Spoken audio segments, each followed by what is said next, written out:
Assalamualaikum warahmatullahi wabarakatuh. Bismillahirrahmanirrahim. Nahmaduka ya ghafur ya syakur wa salli wa sallim barik ala sayyidina maulana Muhammadin wa ala alihi wa sahbihi aswa'in nama ba'du. Ini cerita Nabi ketika ketemu Nabi Adam. Fa idza nazara qibala yaminih dhahika wa idza nazara qibala shimalih baka.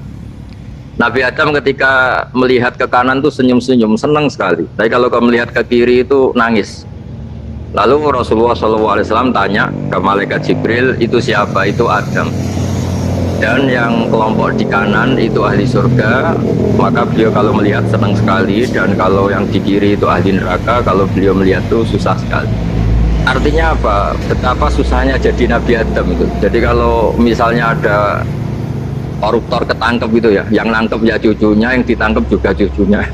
Kalau kita punya anak 10 itu, terus yang satu misalnya nyuri milik temannya, milik saudaranya itu, sing naboi ya anaknya, yang ditaboi juga anaknya. Kayak apa tersiksanya seorang Nabi Adam? Karena nggak punya pilihan, pasti dari sekian kasus dolim dan mazlum, yang mendolimi maupun yang didolimi itu pasti anak cucunya.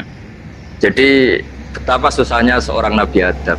Jadi termasuk kearifan kita sebagai manusia itu belajar dari takdir yang kita hadapi, yaitu keterbatasan kita sebagai manusia. Kita harus bisa ngelola kegagalan, terima kodok qadar.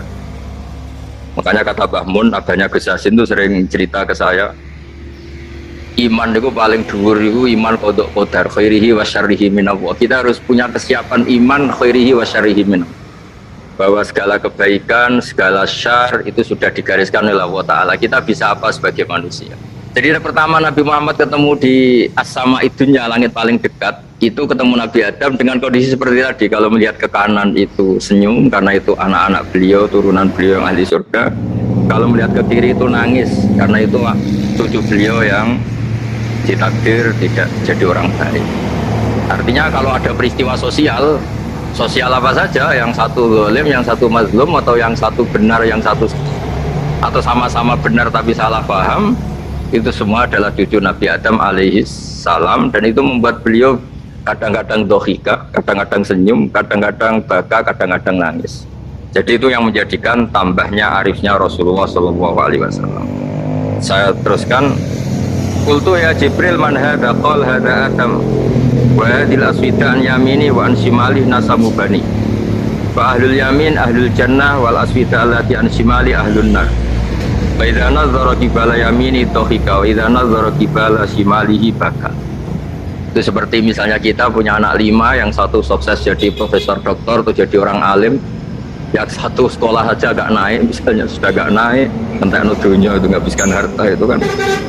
Tapi barokahnya itu mungkin kita mau jadi sombong nggak jadi gitu, karena punya anak yang nggak sukses. Mungkin barokahnya punya anak sukses itu meredam keangkuhan kita, terus kita menjadi orang yang sopan dengan tetangga, dengan orang lain, karena dipaksa punya hal-hal yang seperti itu. Jadi semua yang ditakdir Allah, kalau kita ridho itu pasti baik. Karena ya kata yang ngarang kitab hikam itu, orang tawadhu itu kalau dinasehati pakai teks saja tidak cukup. Kalau punya utang tuh tawaduk sendiri gitu, guyonannya orang-orang kiai gitu. Ada orang sombong, supaya ada sombong, kalau dia ketemu orang yang ngutangin tuh pasti sopan sendiri. Jadi kalau dinasehati suruh sopan susah, tapi kalau ketemu orang yang ngutangin atau ketemu orang yang dia butuh, pasti dengan sendirinya sopan sendiri. Atau ketemu orang yang menjadikan anaknya dapat pekerjaan, menjadikan keluarganya dapat job pekerjaan, pasti dia sopan sendiri karena utang jasa. Nah kalau kita pasti sopan sama orang yang ngutangi kita, yang menolong kita, apalagi dengan Allah Ta'ala yang semua yang kita pakai pasti dari Allah Ta'ala. Dengan demikian sudah keharusan kita sangat-sangat sopan pada Allah Ta'ala, yang implementasinya dengan sujud dan dengan sholat. Itu juga yang dibawa dari hasil Mi'raj.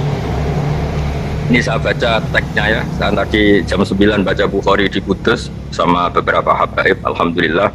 Sekarang saya teruskan dengan Sahih Muslim. Termasuk kitab 6 yang paling dipakai ahli sunnah itu Al-Kutubus Sittah, yang paling pokok itu adalah Bukhari Muslim. Terus kemudian naik terus ketemu Marartu bi Musa alaihi salam. Ini nabinya Bani Israel. Saya kemudian ketemu dengan Nabi Musa alaihi salam. Nabi Musa itu nabinya Bani Israel. Jadi orang Bani Israel itu bawaannya itu protes itu komplain. Ketika makomnya beliau dilewati Rasulullah SAW, kelas beliau sebagai nabi, beliau nangis. Ketika nangis ditanya, "Ma yubkika, kenapa engkau nangis ya Musa?" Terus ini saya baca supaya seperti teksnya. Kata Nabi Musa, "Rabbi hadza ghulamun ba'astahu ba'di yadkhulu min ummatihi al-jannata aktsaru mimma yadkhulu min ummati." Ini lelaki atau nabi junior, nabi yang datangnya setelah saya, mestinya senior saya. Tapi nabi ini sukses, umatnya lebih banyak masuk surga ketimbang saya. Ini yang bikin saya nangis. Jadi pikirannya Nabi Musa, kalau beliau senior, beliau lebih dulu, ya umatnya lebih banyak masuk surga. Ternyata enggak, masih banyak umatnya Rasulullah SAW. Dan ini gaya beliau yang suka protes itu berkah, karena protesnya orang soleh. Saya ulang lagi, apa-apa kalau dilakukan orang soleh itu pasti barokah. Ketika Rasulullah dapat perintah 50 sholat, itu Nabi Ibrahim pertama yang dilewati karena di langit paling atas dibanding nabi-nabi yang lain. Itu Nabi Ibrahim diam karena beliau tidak punya tradisi protes. Semua nabi diam karena Allah memerintahkan, pasti sudah bagus lah, sudah diukur kekuatan hambanya. Tapi ketika Nabi Musa, beliau orang pertama komplain, "Dapat apa kamu ya Muhammad? Dapat 100 sholat, dapat 50 sholat." Apa komentar Nabi Musa? "Umat saya lebih gagah-gagah, lebih keren-keren. Pernah saya uji itu tidak ada yang mampu, apalagi umat kamu. Maka kamu mintalah keringanan. Pas al-Ghutabah, kamu harus minta keringanan." Masyhur itu riwayat itu. Kemudian Nabi minta keringanan, sama Allah dipotong hanya 5. 5 masih 45, dipotong lagi 5 masih 40, sampai 9 kali pemotongan. Akhirnya jadi 5 sholat. Itu satu menjadi pelajaran bahwa hubungan dengan Allah Ta'ala itu tidak perlu malu, karena Allah itu suka dimintain. Mestinya kan dipotong 5 minta lagi sungkan, dipotong lagi 5 minta lagi sungkan, tapi ternyata berkali-kali. Bahkan ketika sudah 5 itu Nabi Musa masih bilang, "Ya Muhammad, minta lagi keringanan." Jadi kalau itu dikabulkan tuh jadi tidak ada sholat itu, kalau 5 masih minta. Nah, sampai Rasulullah itu tanya ke Jibril, "Ya Jibril, bagaimana dengan gaya komplainnya Nabi Musa? Hiddah itu sering komplain." Jawabnya malaikat Jibril, "Ya roh hiddata, Allah tahu betul tentang komplainnya Musa dan Allah senang." Ya karena bawaan beliau begitu. Ini penting saya utarakan bahwa dalam Islam itu orang yang lemah lembut, yang samahah, Allahun halim, kayak Nabi Ibrahim itu juga Allah suka.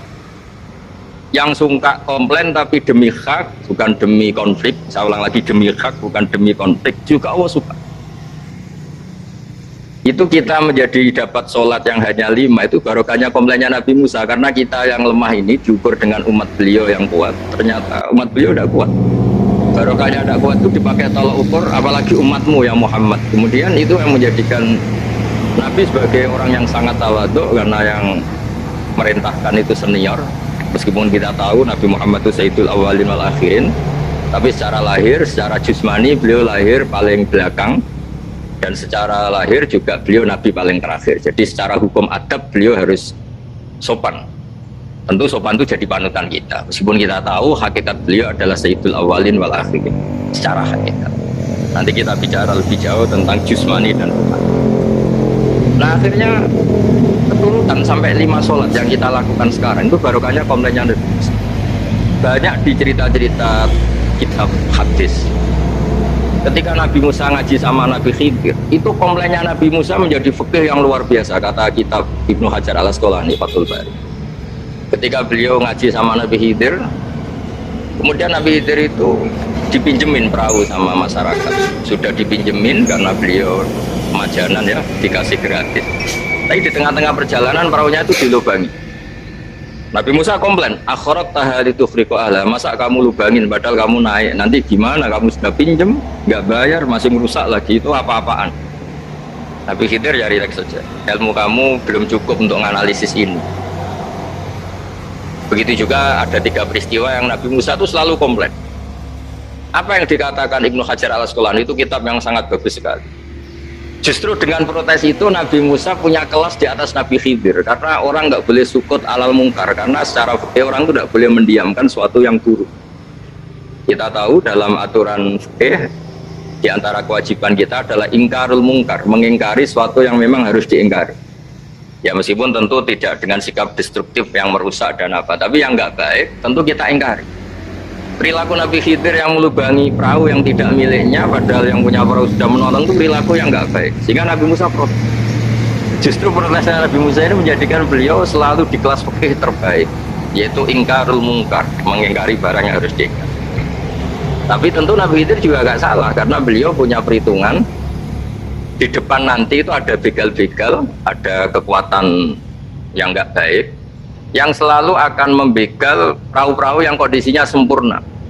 Nabi Khidir punya perhitungan, kalau ibarat mobil ini spionnya kok nggak dipecah, nggak diambil, itu termasuk mobil bagus, pasti digarong. Tapi gara-gara spionnya dipecah dulu sama Nabi Khidir, terus depannya dilumuri apa supaya agak menarik, ini selamat. Jadi perhitungannya Nabi Khidir, wa kana wara'ahum maliku ya'khudhu kulla safinatin husba. Di beberapa tafsir diartikan safinah ay sholihah, karena di depannya nanti akan ketemu orang-orang yang dolim yang selalu ngambil perahu-perahu yang bagus. Caranya gimana supaya perahu itu gak diambil? Ya karena mereka hanya ngambil yang bagus, ya dirusak dulu supaya gak bagus. Kalau yang gak bagus nanti lolos dari garong tadi, dari pengambilan secara dolim tadi. Jadi Nabi Khidir gak salah karena ada visi seperti itu. Nabi Musa protes juga gak salah karena memang tugasnya itu ingkarul mungkar, mengingkari barang yang memang gak benar. Nah, di sini seperti yang dikatakan Gus Yassin, kita harus bisa ngelola perbedaan, ngelola beda sudut pandang dan sebagainya, sehingga kita selalu dapat nikmat Allah Ta'ala. Wa allafa baina qulubihim, nikmat yang kita asik, kita hidup asik, nyaman. Doa-doa bapak-bapak saya, guru-guru kita sering ijazahi setiap ketemu teman atau keluarga disuruh berdoa, Allahumma alif baina qulubina wa aslih dzata bainina. Semoga hubungan kita dengan orang lain itu baik-baik saja dan semua konflik kita dibenahi oleh Allah Subhanahu wa taala. Karena kita tidak pernah tahu ya, kita miskin kadang dianggap problem karena takut membebani tetangga. Tapi kita kaya juga kadang dianggap problem karena orang lain takut kalah dengan kita. Kita tidak pernah tahu cara pandang orang lain. Jadi kadang-kadang kita menang gitu, sama yang seneng dikira kita pemikir serius, tapi sama yang nggak seneng dikira kita merenggut. Kita guyon, kata yang seneng itu luar biasa, kita dianggap orang yang ceria. Bagi yang nggak seneng dianggap arogan. Jadi kita tidak pernah bisa ngelola pikiran orang lain. Nah, barokahnya rahmat Allah yang tidak terbatas, kita seperti ini. Dan itu digambarkan oleh Allah Ta'ala ketika ketemu antar Nabi. Cara pandang ya beda. Nabi Ibrahim itu kalau melihat orang yang nggak benar, itu ya ngendikannya faman tabi'ani fa innahu minni wa man asani fa innaka ghafurur rahim. Ya Allah, yang ikut saya ya karuan kelompok saya, yang tidak ikut saya semoga engkau banyak mengampuni mereka. Nabi Nuh beda sekali cara pandang. Nabi Isa ubudiyah murni. Ketika melihat orang yang nggak benar, beliau tidak ngambil sikap. Beliau ngendikan intu atibum fa innahum ibadu. Kalau engkau siksa nggih monggo Gusti, itu hamba-hamba jenengan, itu terserah jenengan. Wa in taghfir lahum, kalau engkau ampuni nggih monggo, jenengan yang punya pertimbangan lebih bijak. Dan itu yang dalam banyak hadis ketika Rasulullah SAW melihat umatnya di akhir zaman yang macam-macam, Nabi ngambil sikap kayak sikapnya Nabi Isa. Sebagian riwayat Nabi mengatakan fa'aqulu kama qala al-abdus sholeh. Saya akan ngambil sikap kayak sikapnya al-abdus sholeh. Di hadis itu diredaksikan yaitu dengan redaksi intu azibhum fa innahum ibaduk wa in taghfir lahum fa innaka antal azizul hakim. Ya, saya teruskan.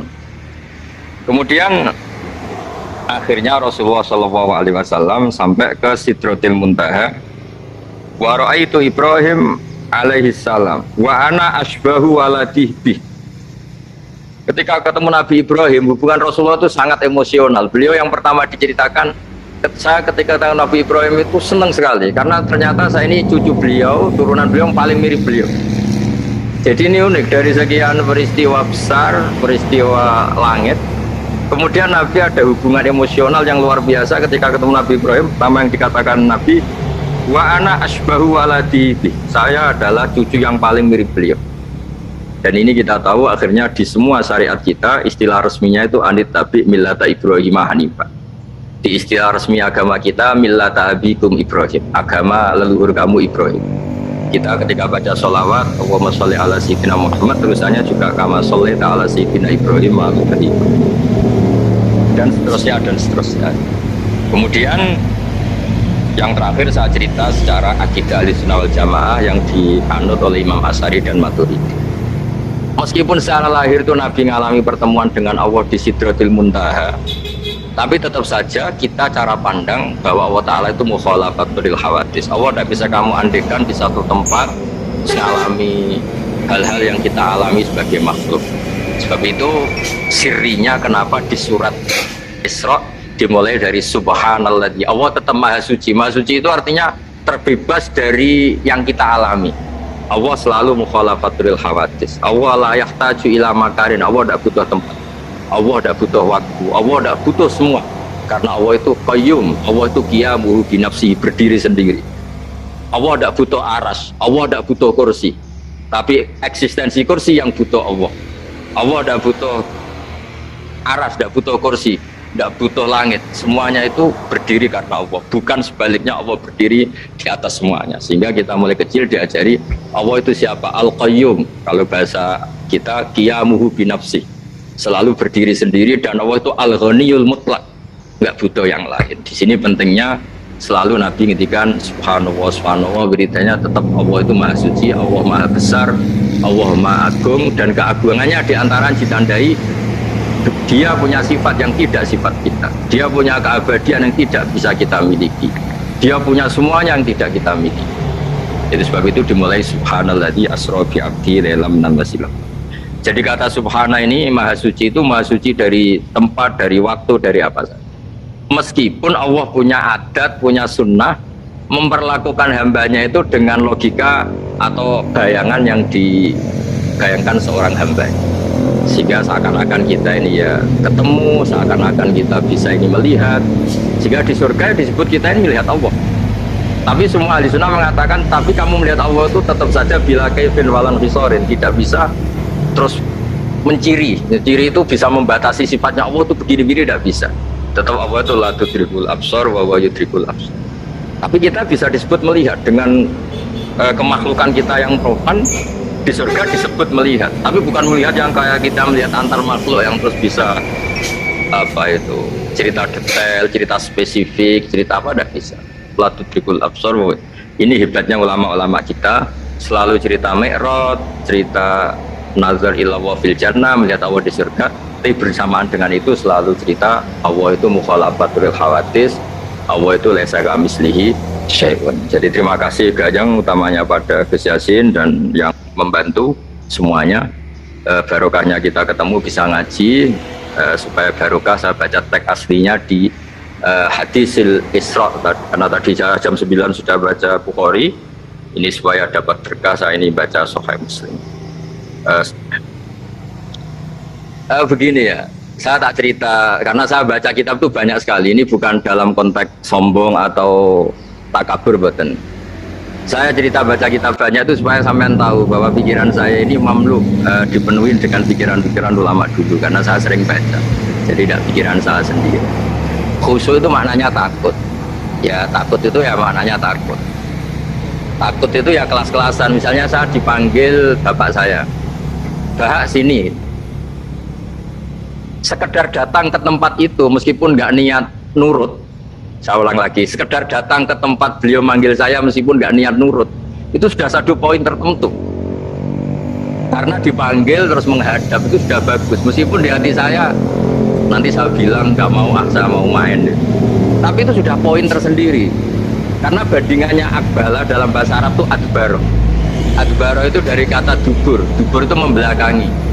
Daripada misalnya dipanggil bah sini malah lari menjauh, membelakangi. Kalau dalam bahasa Arab adbaro, adbaro itu menjadikan duburnya di belakangnya. Makanya bandingannya akbala itu menghadap dengan muka, kalau adbaro orang di belakangi pakai duburnya. Makanya dalam bahasa Arab disebut adbaro.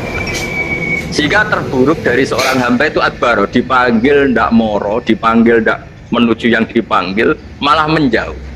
Nah, menjauh ini dalam bahasa Arab itu kadang dibahasakan tawalla. Tawalla itu mengo itu menghindari, atau adbaro membelakang. Jadi kalau Anda sholat kok masih sering salah, dan saya yakin semua orang juga gitu, kalau nggak nabi, nggak wali itu ada ya kesalahan-kesalahan yang tidak fatal-fatal banget, karena ada kebaikan yang Anda lakukan, yaitu ketika Anda dipanggil, Anda istijabah, Anda mengiyakan dengan menghadap. Ya, itu sudah bagus. Nah, setelah menghadap ternyata disuruh apa itu tidak nurut. Disuruh apa nggak nurut itu satu kesalahan yang tidak mengganggu poin pertama tadi Anda menghadap.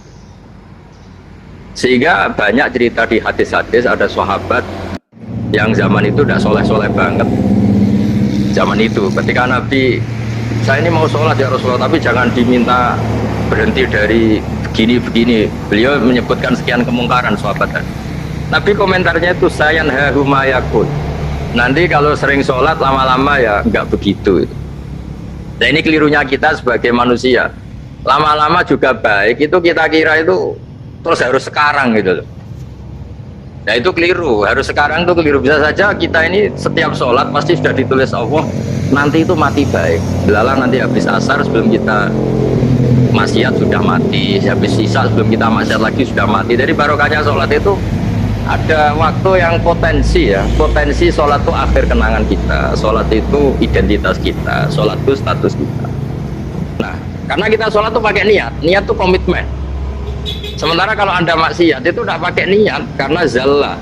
Zalla itu ya ada niat maksiat, tahu-tahu mungkin di bis ketemu orang cantik, terus agak jelalatan. Tapi kan tidak niat. Tapi kalau sampai sholat kan datang ke masjid, bayangkan di imami ini, nanti kamu takbir, nanti kamu baca ini, baca ini. Jadi benar-benar komitmen. Itu status kita. Kata Said Zabidi disebut mautinuhu wa haqiqatuh. Baiknya umat Islam itu kalau taat itu mautinu, itu alamat resminya, itu statusnya kata Said Zabidi. Tapi kalau dia maksiat itu zallah itu kepleset. Jadi tidak pernah jadi status kita. Semoga semua maksiat kita ini tidak status tapi zallah. Tapi ketika taat itu status hakikat kita. Maka kalau butiyah ya haqiqatuh wa mautinuhu wa dzatuh. Ini kata Said Abdul Az-Zabidi pengarang Islam. Orang Islam itu orang yang ketika ibadah itu identitasnya. Betul, ketika ibadah itu Allahu Akbar, dia berharap rahmatnya Allah gini-gini.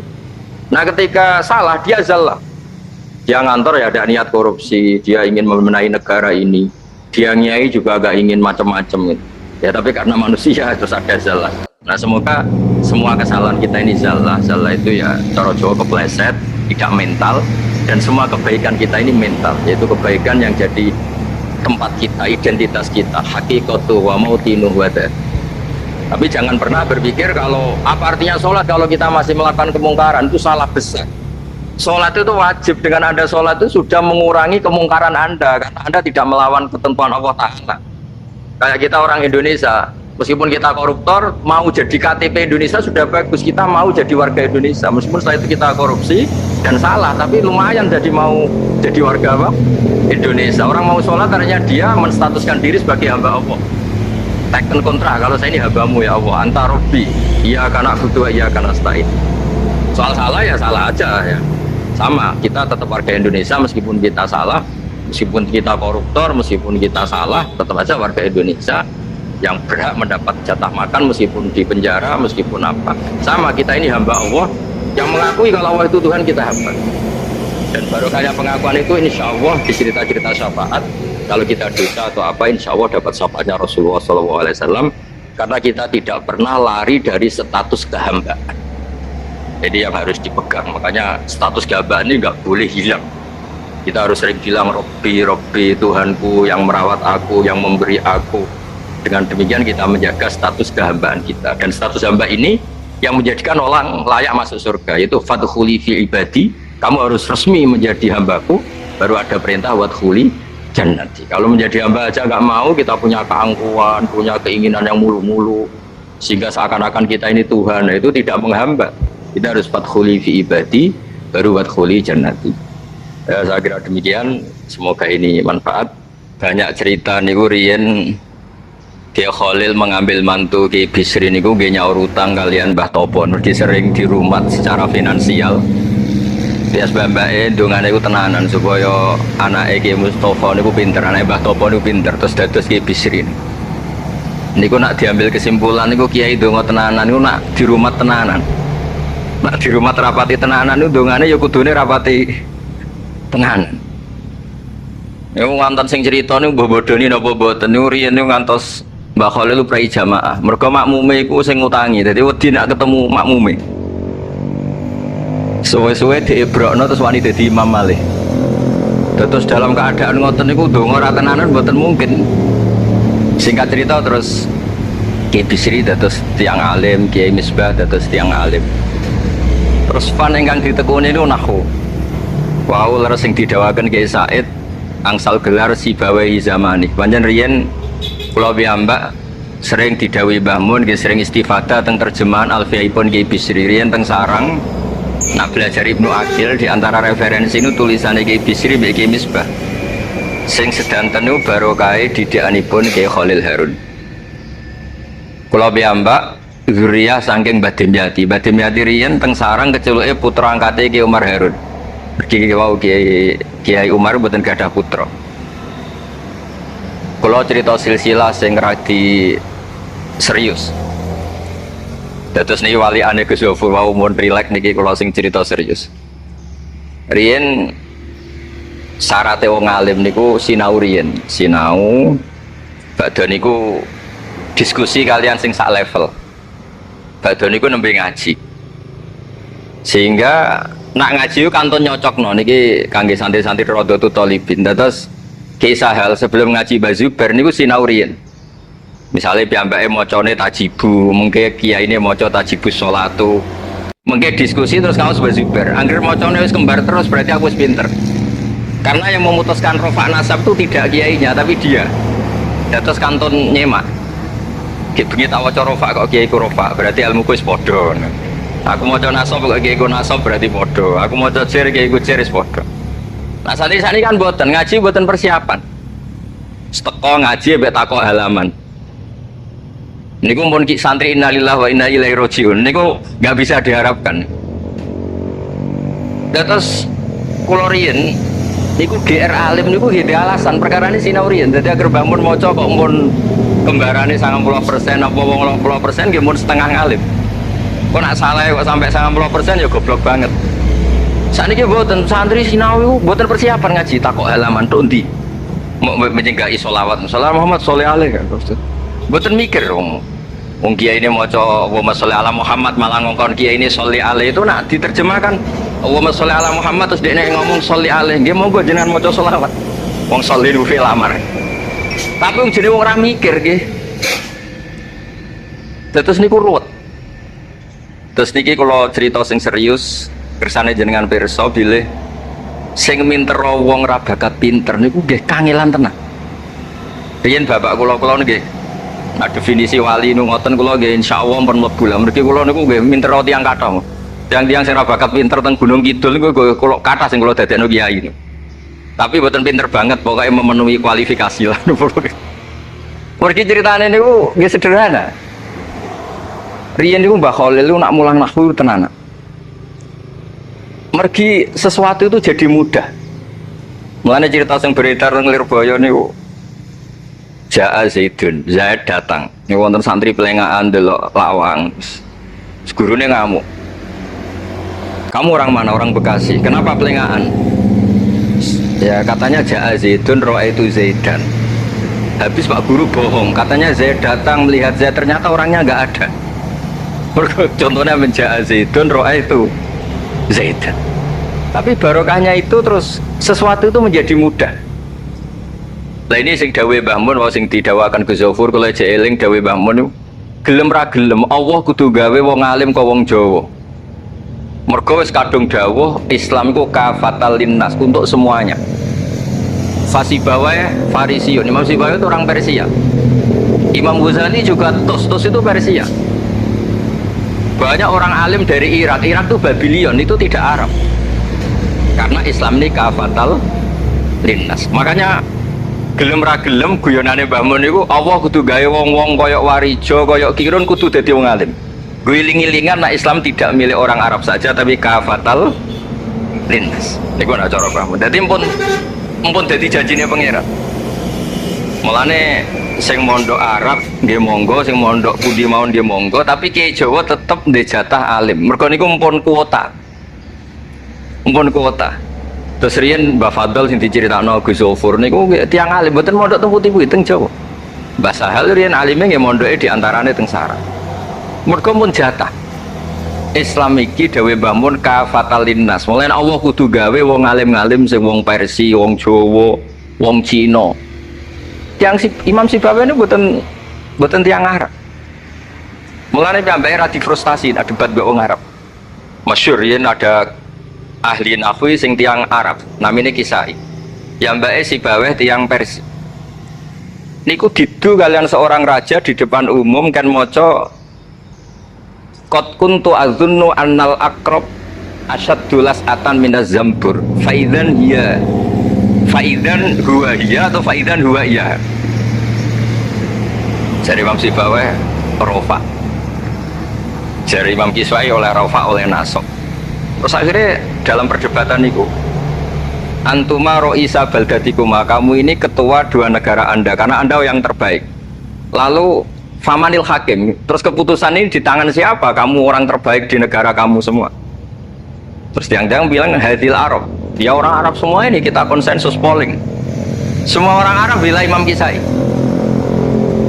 Karena orang Arab biasa ngendikan iya atau hiya. Akhirnya Imam Sibaweh itu frustasi. Mereka dipermalukan di depan umum. Kila karena dalika sababa wafatih, sababa mautih. Bahwa peristiwa itu yang menjadikan Imam Sibaweh kabundut.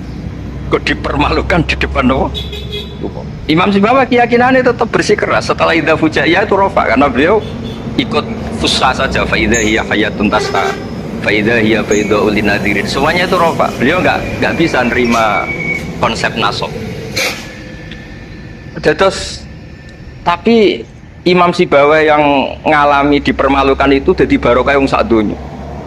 Yaitu karena dia orang Persia, belajar nahwu harus yang fusha saja. Barokahnya itu orang-orang non Arab itu bisa belajar nahwu. Karena nggak perlu latihan min ayna ji'ta diwaca minin jid. Fi aina batuka diwaca fan batnuk. Cara sampean latihan Arab nakal tambah goblok. Mereka terus ribet. Orang Arab itu kalau ono wong Jawa mangan sak piring kok wis wareg itu takok fi aina batnuka itu fan batnuk. Kan kata tambah pusing. Nak teng kan boten. Fi aina batnuka. Min aina jita. Sehingga ra perlu mikir minen jit. Terus dawe Bamun barokah fusha itu terus nahwu itu bisa digeneralisir. Akhirnya terus pilihannya Alfiyah. Kila diantara sing betul Alfiyah pertama nu dia Khalil Bangkalan. Pergi teng silsilah wau sing dirawakan Kiai Said diantara gurunipun Mbah Khalil Harun Kiai Khalil Bangkalan. Pulau piyambak menyaksikan dalam manaqibnya Syekhona Khalil, beliau ngaji sama Said Zaini Dahlan. Said Zaini Dahlan gurune Said Abi Bakar Sato yang ngarang I'anatul Thalibin. Terus kalau misalnya saya pakai sanad Mbah Maimun, Mbah Mun, Mbah Zubair, Mbah Fakih Mas Kumambang, Kiai Mahfud Termas, Sayyid Abi Bakar Sato, Sayyid Zaini Dahlan. Kalau pakai Mbah Mun, Mbah Karim atau Mbah Manap, Syekhona Khalil, ini langsung dugi Sayyid Zaini Dahlan. Jadi a'la sanad, dan kalau pakai jalur Mbah Mun, Mbah Karim, Syekhona Khalil langsung Sayyid Zaini Dahlan. Sama kalau pakai sanad keluarga sini misalnya Mbah Khalil Harun langsung ke Syekhona Khalil langsung dugi Sayyid Zaini Dahlan. Nah silsilah keulamaan ini penting karena dulu ini cerita mawon sing ora bakat ngalim di ngalimno tetep dadi kiai, sing wis bakat alim di makrifat, termasuk makrifate Said Zabidi niku sing nyekseni tiyang Jawa. Ini ku Mbak Abdul Manan. Terus riyen cerita-cerita tentang legenda silsilah Kiai Jawa niku Mbah Hasan Besari itu keluarga kerajaan pun di duit, pun ngertos dunia internasional. Kepengen mondok teng Mekah. Mbah Hasan Besari sing terkenal yo. Akhirnya ngajak kancane namanya Abdul Manan niku tiang termas, tiang desa. Dijak akhirnya mondok teng Mekah, terus tiang alim.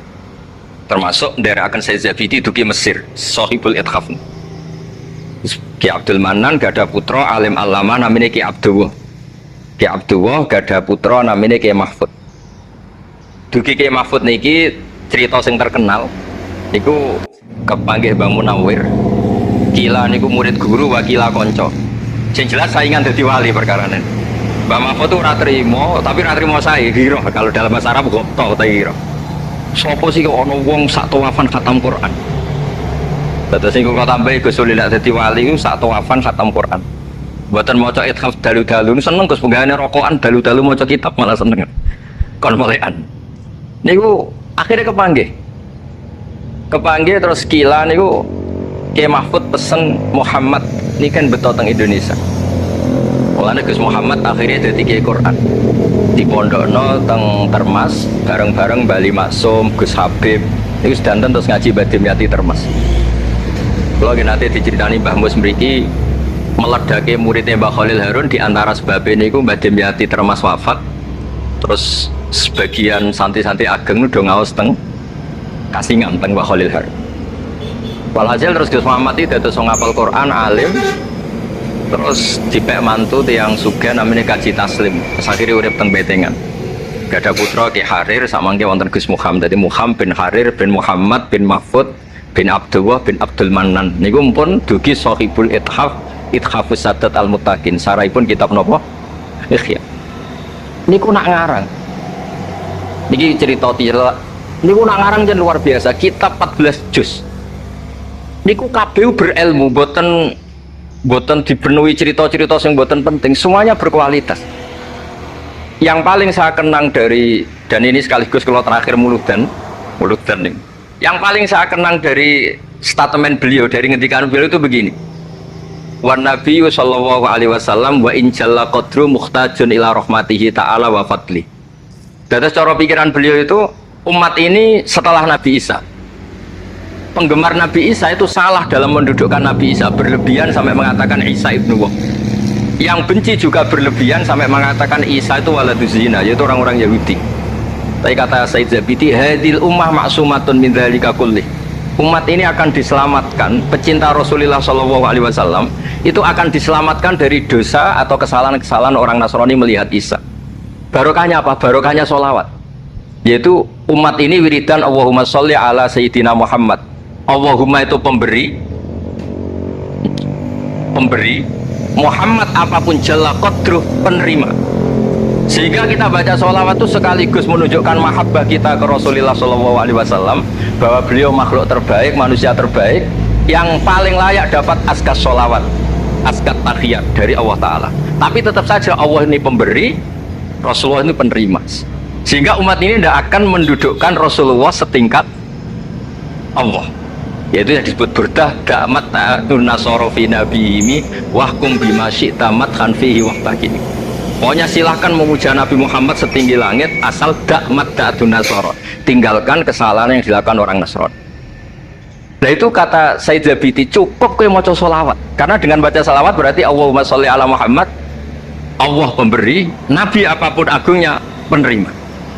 Jadi sampean nyebut Allah, yaitu Jalla Jalaluh, menyebut akrobu habaibi akrobu asfi'ahi. Nah itu ini cerita. Jadi kita ini dididik orang-orang spesial. Saya dididik Mbah Mun, dididik Bapak, dididik guru-guru yang lain. Beliau dididik Mbah Zubair di antara gurunya Mbah Karim, Mbah Fakih dididik Mbah Mahfud dididik Ki Abdullah dididik Ki Abdul Manan. Ki Abdul Manan ini dididik yang ngarang kitab Ithafus Sadatil Muttaqin. Terus di situ diterangkan sanad beliau sampai ila Rasulillah Shallallahu Alaihi Wasallam. Maka dengan seperti ini baca sholawat itu kualitasnya luar biasa. Ini bukan sekedar sholawat. Mari kadang-kadang kita ini kan wong jeneng wong Jawa ya, kayak piye maca sholawat sakmene duwe akeh, maca sholawat sakmene naik pangkat. Ini yang terus cara kula niku ape diberantas iku lumayan gak moro Gunung Kawi. Tapi disetujoni kok kabeh kok dikompensasi materi. Jadi ribet, jadi kejauhan. Kalau mereka tidak punya sarana tawassul, engkau moro Gunung Kawi itu ya kedosa. Tapi mau sholawat ben dadi bupati, engkau arah mandi nang nyalahno sholawat, jadi kejauhan ya bingung. Nah sampean ra bingung berarti orang kiai ya, jadi kapan? Tapi apapun itu, dawe Said Zabidi wa Rasul wa Muhammad wa injalla qadruh muhtajun ila rahmatihi ta'ala wa fadli. Itu mutiara yang luar biasa. Ingkang kula dawa matur malih, nak ngelem Kanjeng Nabi ku ngelem kaya ulama nggih wau kados Said Zabidi. Wong trimo redaksi sing kita baca keseharian, tapi beliau bisa memahami bahwa hadhihi sholawat, sighatus sholawat itu sighat sing nyelamatkan hadil ummah ila yaumil kiamah. Cinta kita pada Rasulullah terselamatkan karena kita baca sholawat. Tauhid kita terselamatkan karena Allah al-mu'ti, Rasulullah al-mu'ta. Apapun hebatnya Nabi, posisi yang diberi, yang menerima, pemberinya tetap Allah Subhanahu wa ta'ala. Dan ini cerita-cerita ngaji tahqiq ingkang sanate musalsal ila Rasulillah sallallahu alaihi wasallam. Terus kula suwun seneng Rasulullah nggih wonten sing baca sholawat dengan jumlah besar. Wonten sing bacanya ndak besar tapi ngerti sirrun min asrori sholawat. Ngene iku piye supaya sholawat iku nunjukno mahabbah kita lan keyakinan kita nak nabi niki afdhalul khalqi, paling disenengi Allah. Tapi sekaligus nabi tetap abdullah wa rasul. Cukup dengan redaksi Allahumma sholli ala Muhammad atau sholli ala Sayyidina Muhammad. Terus niki mun dalu nek sampean kakean ilmu malah bingung. Wong kula piyambak mun nganggep final yang didhawuhna Gus Zofur mergi saya bersaksi karena hal yang sama juga Mbah Mun sering dawuh. Sing jelas iki Jawa kudu bangga tetep untuk kuota. Mergo wis kadung ngendikan kafatal linnas. Jadi tetap Allah akan bikin orang-orang alim di lain orang Arab, mesti ono sing wong-wong non Arab. Kata Imam Ghazali itu orang Tus itu ikut Persia. Si Baweh juga Persia. Imam Abu Hanifah itu orang Irak. Irak itu termasuk Ajam karena ikut Babylon. Wa kumma minal biladil ajamiyah. Mesir ikut Afrika. Terus insya Allah barokah cerita niki, barokah wow penjelasan-penjelasanipun Gus Zofur, dan kita juga sering dengar dawuh-dawuh Mbah Mus, Mbah Khalil bahwa agama ini luar biasa. Mergi Indonesia nu boten saged bahasa Arab tapi saged ngarang kitab bahasa Arab. Ini Mbah Mun sering dawuh Mbah Fadl go jak bahasa Arab ya ora iso. Ki Ihsan Jampes tau dites Mbah Zubair, jare Mbah Zubair iseng ngetes Mbah Ihsan dijak bahasa Arab ya ora iso, tapi iso ngarang kitab. Mbah Fadl ketemu supir taksi Arab ya tuntas. Pinter supir taksi. Mana gara Mbah Mun ana wong modal Arab kepin pinter, kepin iso bahasa Arab. Bae adol es ning Arab bak pinter. Bahasa Arab iso ora Mbah Mun. Nah pen alim yo niru Mbah Fadl. Tapi sakit alim alam. Mergi mpun untuk kuota agama ini kafatal linnas. Nah, agama itu mulai dulu itu masalah klaim di sosialnya ya. Pada level kebenaran tentu agama itu hak dan batil. Tapi pada level sosial itu klaim bahwa Ibrahim itu kita. Kata orang Islam, kata orang Yahudi Ibrahim itu kita, kata orang Nasrani Ibrahim itu kita. Sebab perdebatan itu ketika diputuskan Yerusalem, Hebron, terus Bethlehem, itu dianggap kota internasional, kota bersama. Sehingga di sana itu yang namanya Nabi itu kadang kakinya di masjid, kepalanya di sinagog, atau pokoknya separuhan. Jadi saya pernah sholat di masjid Ibrahim itu harus melewati sinagog. Itu tak inceng Nabi Iskak itu nang tengah-tengah sinagog. Ibrahim lumayan, sirahe ning masjid. Jadi hanya satu bangunan. Sama persis di masjid Yerusalem itu masjid apa? Baitul Maqdis itu. Tembok yang satu yang sebelah ini dipakai tembok ratapan, tembok yang sama yang satu dipakai mas. Itu jangan satu tembok, bukan dua tembok. Makanya tiga agama ini unik, musuhan tapi titik keramat itu menunjuk yang sama. Orang kok bung cocok usah tak ning Bantul, tidak ada yang seperti itu. Semuanya di titik itu. Jadi nak dongo yo krungu wong kula nate teng tempat tembok ratapan yang Yahudi. Makanya sekuler ya ono barokah dunia itu sekuler. Kula mriku nggih ketunan. Mbak-mbak ke jilbaban gak masalah karena dianggap tempat wisata. Sama di Mesir ada masjid tertua, Masjid Amr bin As. Wong barat nak rono ya ono sing katokan cekak macam-macam. Wong wisata. Kok Masjid Kauman Jogja. Coba yang mlebu ya oleh wong sapa? Wisata. Maksudnya kan banyak turis yang ke situ posisi enggak berpakaian apa? Islamis. Nah jantung mau ning Jowo di masjidnya Amr bin As sama. Nah pertanyaannya gini, satu-satunya yang bisa meyakinkan umat Islam kalau Ibrahim tidak Yahudi dan Nasrani ya dawuh pangeran. Kenapa? Karena secara fisik makamnya itu di kawasan apa? Yahudi. Nabi Daud para meneh sak kemule itu tembok bintang kejora kabeh. Bahkan kalau ziarah ke sana kudu maca ala Yahudi dulu. Iya, Nabi Daud sing. Nah di sini ini pentingnya nyun sewu, pentingnya dengan tanda kutip pentingnya politik.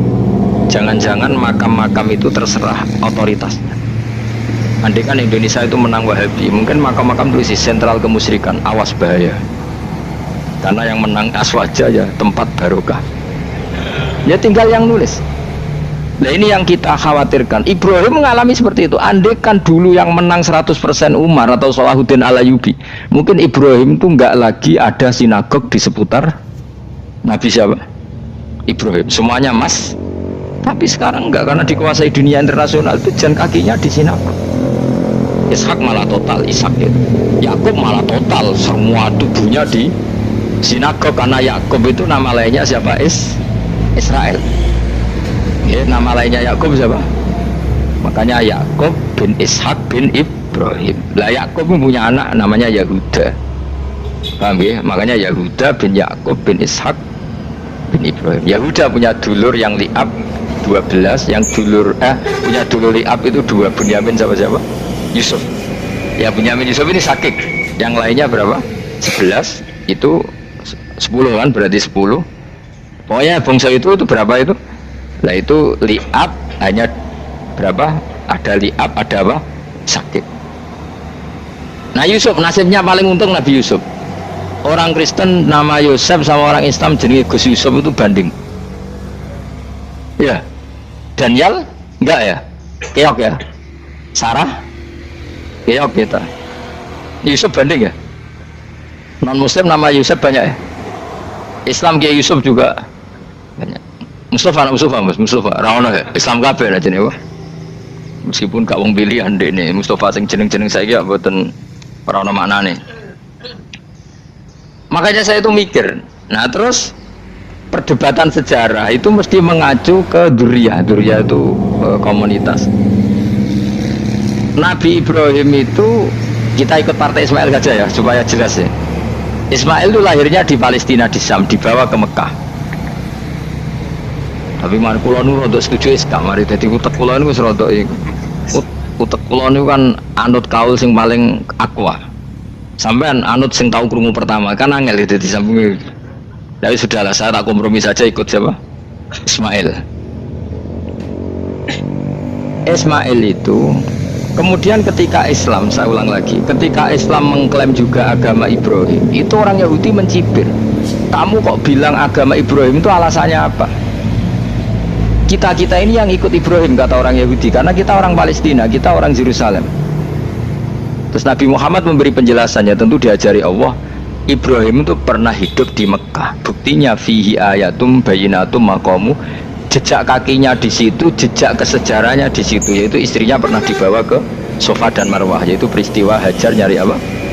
Air. Lalu Ibrahim dan Hajar ini punya anak namanya siapa? Ismail, dan itu namanya Abul Arab. Jadi Abul Arab itu Ismail. Bukan Ibrahim. Kenapa kok tidak Ibrahim? Karena Ibrahim juga Abu Syam. Ibrahim masih milik bersama. Yang mulai benar-benar hidup di Mekah itu siapa? Ismail. Maka dulu perdebatan antar para peneliti agama itu, lalu Adnan itu siapa? Makanya terus diputuskan wa adnanu bila roibin inda dzawil ulumin nasabiyah ila dzabihi Ismaila nisbatuhu wa muntama. Lalu pertanyaannya, orang Yahudi yang di Palestina tetap mengklaim kalau mereka turunan siapa? Ibrahim, dan menduga Ibrahim adalah Yahudi. Islam darani Ibrahim Islam. Ya sudah, seperti itu tuh nasib agama, akan begitu terus ila yaumil qiyamah. Kita tentu iman status Ibrahim, maka anak Ibrahimu Yahudiyah wala Nasraniyah. Nah, kenapa harus Quran ngendikan? Karena secara fisik atribut Ibrahim itu sekarang makomnya itu dikuasai Yahudi, akhirnya dikuasai Israel akhirnya juga. Jadi gampangannya ini loh, umpama Nabi Ibrahim di makom ning Indonesia terus dikemuli ayat kursi kan aman. Paham tuh kita, angel temen terang kowe iku. Mesti diarani Islam. Nah, tapi di makom ning Israel dikemuli bintang kejora. Paham ya? Maka mau tidak mau tetap ada perebutan otoritas politik. Makanya di sini ini Sayyidina Umar ngotot kepengen nalukno Romawi, maksudnya Romawi yang menguasai Palestina. Tenan kasil. Akhirnya Nabi Ibrahim total ning masjid. Mulane kono jenenge Masjid Umar. Mergo sing nalukno awal sedurunge Salahuddin Alayubi sinten? Tapi gak suwe kalah nih wong Islam. Lagi menang nih Rasuluddin apa? Terus kalah meneh, terus saiki dadi kota modern nih. Dikelola secara internasional, dianggap kota tiga nopo agama. Ya wes. Nah kita is ngimani Quran wae ora usah ndelok bukti fisik. Mergo nek bukti fisik iku beberapa nabi makome ning Israel sing status notabene niku Yahudi. Lalu Yahudi itu apa? Awas kena anut aku. Usah pinter lah sementara anut aku. Karena ini sekali salah itu fatal. Yahudi itu siapa? Yahudi itu nama agama, apa nama marga, apa nama sekte. Terus orang tuh gak tahu mikir meneh, dikira Yahudi itu nama agama, apa nama sekte. Israroh gus tahu mikir, yo satu roh benak. Jadi Yahudi itu jeneng wong, itu Yahuda bin Yakub bin Ishak bin Ibrahim. Lalu nama ini ya tetap tauhid, tapi pertanyaannya, apapun tauhid kamu tetap akan disalahpahami oleh penulis sejarah. Maka sejarah itu sekali sing nulis salah, tetap selawase kurbane yo salah. Misalnya kok Siti Jenar, kita kan tidak pernah tahu Siti Jenar persis piye. Kabeh nulis misalnya dene wahdatil wujud, akhirnya dene tersangka wahdatil wujud manunggaling kawula Gusti. Tapi ada juga penggemar Siti Jenar. Siti Jenar udah diwali, wali songo hasud.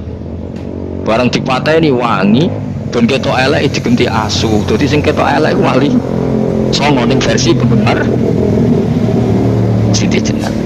Aku loh termasuk turunan Sunan Kudus ning catatan. Iku ya paling mangkel mbek ketoprak, perkara nemen kalah mbek Saridin ceritane. Sakjane ya mangkel, tapi sing gawe ketoprak iku tau sowan aku. Tak takoki lho kowe gawe ketoprak ngono piye iki mergawi Gus ora ono hubungane bener apa salah ya.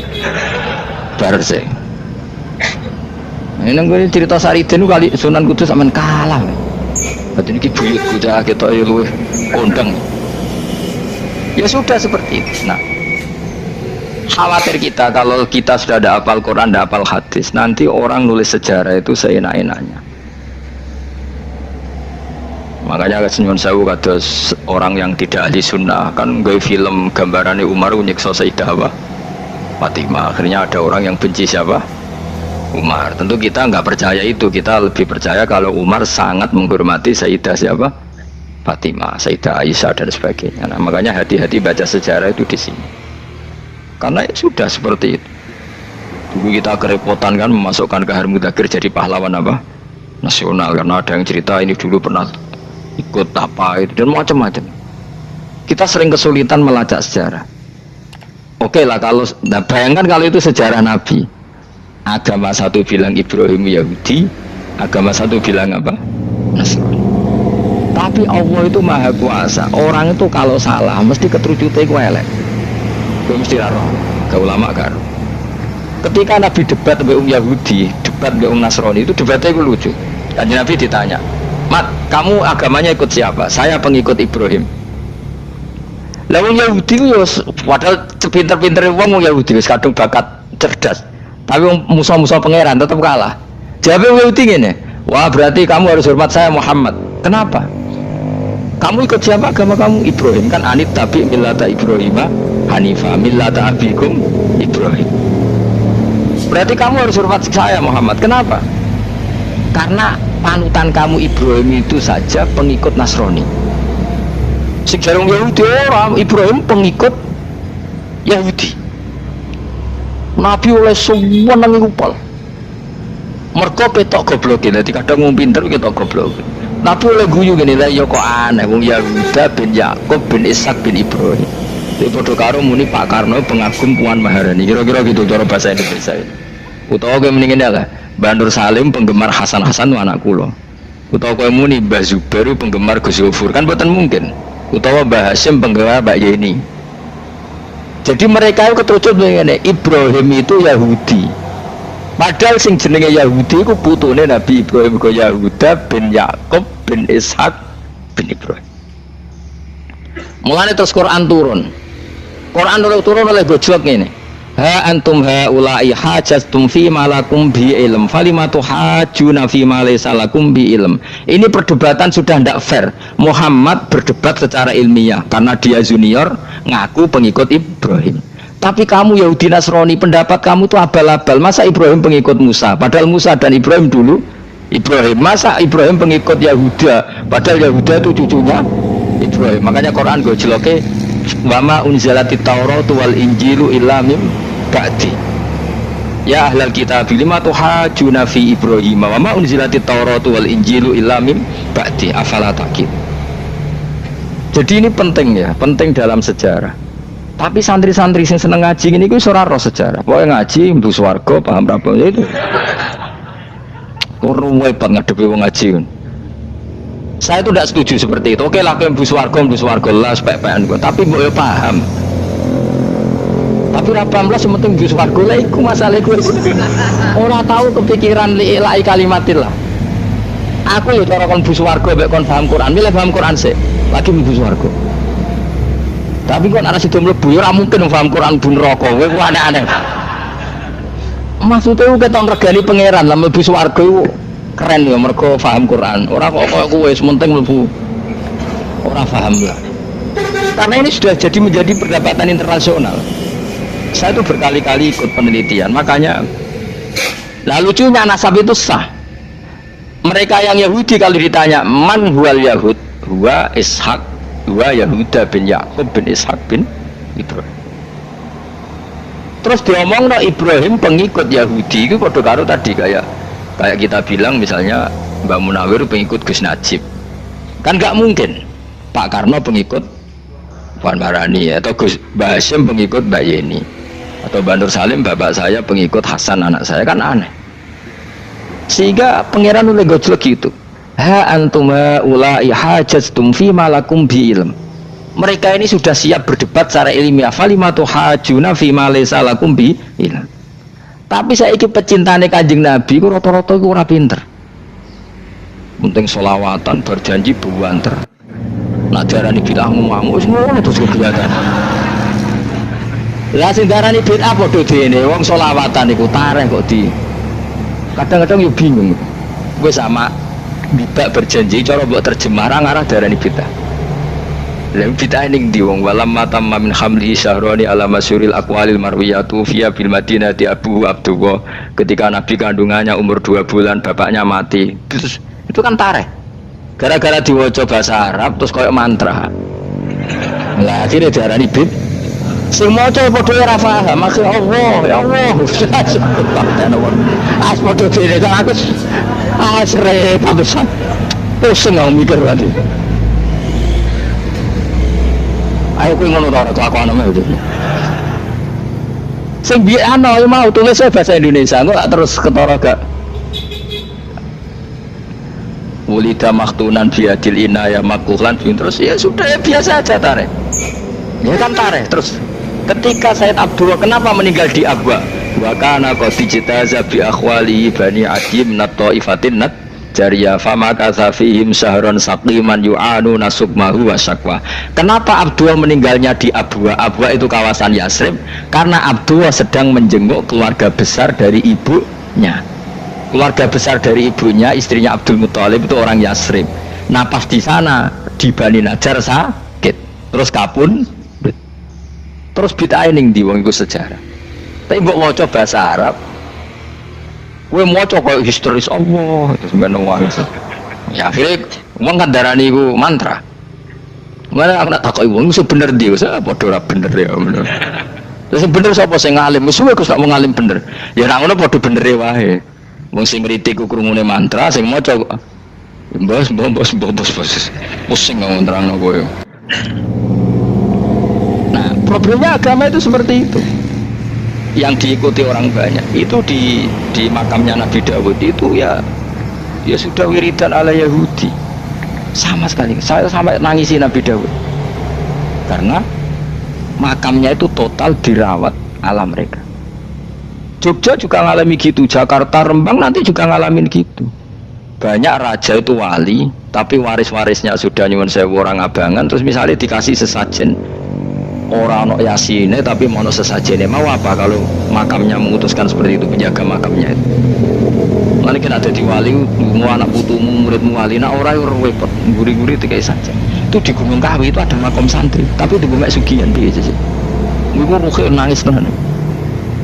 Banyak seperti itu, nggak ada tua banyak. Nah, lalu makam itu terserah siapa bertanya, terserah yang rumah atau terserah statusnya zaman dulu. Nah, karena yang rumat itu berafiliasi ke Yahudi, terus mengklaim Ibrahim itu, maka Quran harus menerangkan maka anak Ibrahim Yahudi wala Nasrani, karena secara artefak, secara kesejarahan fisik itu sekarang dikuasai Yahudi. Jadi repot. Ya tapi itu ya sudah. Makanya kita kembali ke Quran dengan cerita tadi. Ibrahim tetap Abul Anbiya, Ibrahim tetap Muslim. Buktinya punya peninggalan Ka'bah. Nah, Ka'bah ini harus kita jaga. Ketika Ibrahim kita katakan ninggali Ka'bah, ternyata Ka'bah di situ sentral tauhid. Antahhiru baita li taifina wal akifina warrukai sujud. Ketika Ka'bah jadi sentral tauhid, maka kita akan mengatakan peninggalan Ibrahim pasti tauhid. Makanya Nabi marah besar ketika Ka'bah ada berhala banyak. Andai kan nggak dihapus oleh Nabi, maka berhala itu pun dianggap peninggalan Ibrahim. Dong tau nih, dong tenan. Ya pinter nih, jadi maju lah. Mulane kowe aja geman donga saleh dhewe, ora cukup. Saleh saiki ora cukup, kudu ditopang saleh anakmu, saleh putumu. Apa artinya kita sekarang soleh kalau anak cucu kita tidak soleh? Pasti sejarah dibalik. Dan itu kalau dibalik yang meluruskan siapa coba?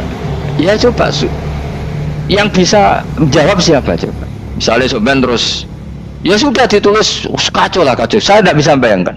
Makanya Nabi Isa, Quran menjelaskan Nabi Isa sebanyak itu karena sudah dikira oleh orang yang salah kalau Isa itu anak Tuhan. Sampai Quran jelaskan Isa itu begini, soal tidak punya bapak, saya ini Tuhan kata Allah. Gawe tampuk bapak mbak wae iso ya ku Adam, kok gawe tampuk bapak ku geger terus aku mbak bapak aku piye jadi pikir. Sampai seperti itu karena wis kadung darane keliru, jadi mau ndak mau Quran kudu nerangno. Ibrahim juga gitu, wis kadung diaku kubu sebelah nak dekne iku Yahudi, Nasrani yo ngakon. Akhirnya Nabi debat terbuka. Lah debat itu nek kakuati kudu adu pasut. Lah repote umat Nabi sing ra keramat wis akeh yo repot. Masyhur ada orang Nasrani, orang Yahudi. Ya sudah Muhammad, kalau kita debat ilmiah oke, Anda menang dalam debat ilmiah. Tapi kita buktikan bahwa kita ini agama samawi. Kita debat pakai langit, sing kalah kena laknat, sing kalah kena adab. Cara Madura sumpah pocong. Nabi yo jarene. Masyhur itu. Faman hajjaka fihi min ba'di ma ja'aka minal ilmi faqul ta'alu nadu abna'ana wa abna'akum wa nisa'ana wa nisa'akum wa anfusana wa anfusakum thumma nabtahil fanaj'al la'natallahi 'alal kadhibin. Nabi dijak mubalah. Oh ya oke, kita mubalah. Nabi nimbali Hasan Husain. Cucu kesayangannya dipanggil Hasan Husain. Putri kesayangannya Sayyidah Fatimah dipanggil. Terus jari Kanjeng Nabi, saya berani adu pasut, taruhannya saya, anak cucu saya. Wong Nasrani mikir, wih, adu pasut anaknya dijak putune dijak mesti bener deh. Mereka wongnya paling khawatir nak anaknya mati, putri mati. Orang cerita bojo nih babi rupa, bojo orang melok orang. Lalu kalau termasuk kiai sing jarang tuh ngombe bojo katanya sering ngelatau melebu. Tapi kiai haji ya mbek bojo, umrah mbek bojo. Kalau ini rada iskal. Jebule bareng tata kono di dhuwit sing wedok. Ya wis nak ngono kejawab ya wis pancen sing dhuwit sing wedok. Ya wis nak ngono fair apa? Riyen bapak kula kaji ya dhewean, bojo kula kaji ya dhewean, kula ya kaji dhewean, tapi aja tiru. Kamu tidak sekeramat saya. Kula nggak setuju sing geruduk wong loro karena ternyata tadi sing duwe-duwe sing wedok. Ya wis sesuai meneh. Tapi dalam semua riwayat memang abna ana itu Hasan Husain, Nisa itu Fatimah. Memang Nabi nggak ngajak istrinya. Nabi itu unik dalam banyak hal itu memang ya Hasan Husain sama Sayyidah Fatimah. Kenapa istri itu kadang nggak dilibatkan? Memang nggak seru anak. Orang itu lebih menyayangi anak toh nyawa cara Jawa. Bareng Nabi keluar, orang-orang Nasrani bilang ini wajah-wajah yang setiap mengetuk langit pasti disembadani. Terus mereka mundur, nggak jadi apa mubahalah, minta mubahalah ini dibatalkan. Berarti Nabi itu debat 2 kali secara ilmiah ya pernah, yaitu membuktikan kalau Ibrahim adalah pernah berdomisili di Mekah, sehingga Nabi mengklaim sebagai turunan Nabi Ibrahim. Mereka tanya buktinya apa, terus fihi ayatum bainatum maqamu Ibrahim. Orang-orang Yahudi Nasrani ditanya itu apa jejaknya, itu jejak Ibrahim. Mereka ngakui kalau Ibrahim pernah di Mekah. Artinya kalau pernah di Mekah zaman dulu kan nggak ada pesawat, nggak ada, mesti domisilinya lama. Dan itu artinya punya anak turun yang hidup di Mekah, yaitu lewat Ismail. Bukti kedua tadi, sa'i baina Safa wal Marwah adalah mengenang ketika Hajar mencari. Saiki mulai perkara mbek kowe. Saiki Ismail ketika lahir iku jek digolekno banyu antarane Safa mbek Marwah. Sementara cerita Dabih disembelih iku ning Sam. Mulane kok melo-melo lah ya. Kok melo-melo iku lha. Aja terusno, mari kepinteran wis. Semeneng ae ora usah melo-melo. Gak, aku Ismail ya. Cilate pinter kok pintere ra kasil, sombonge tok sing kasil dadi gak jeng Ismail. Ismail wis gak. Ketona orang gitu. Tapi ki ilmiah. Ben gue bangga di guru alim ya, dadi ki ben nak gurumu gak main-main. Aku yo krungu-krungu nak kaul aku Ishak tapi wis goblok ngono Ismail. Karena waman sadda finnar ora umume wong iku wis repot. Ora usah diterusno Berarti bukti empirik itu mengarah Ismail itu jelas uripe ning Mekah. Mergo wong Yahudi Nasrani lah ngakoni peristiwa Hajar itu ngakoni. Berarti Ismail urip teng Mekah. Akhirnya Rabi mbek suku Jurhum terus nurono Sayyid Adnan sak teruse sampai tok Kanjeng Nabi Muhammad sallallahu alaihi wasallam.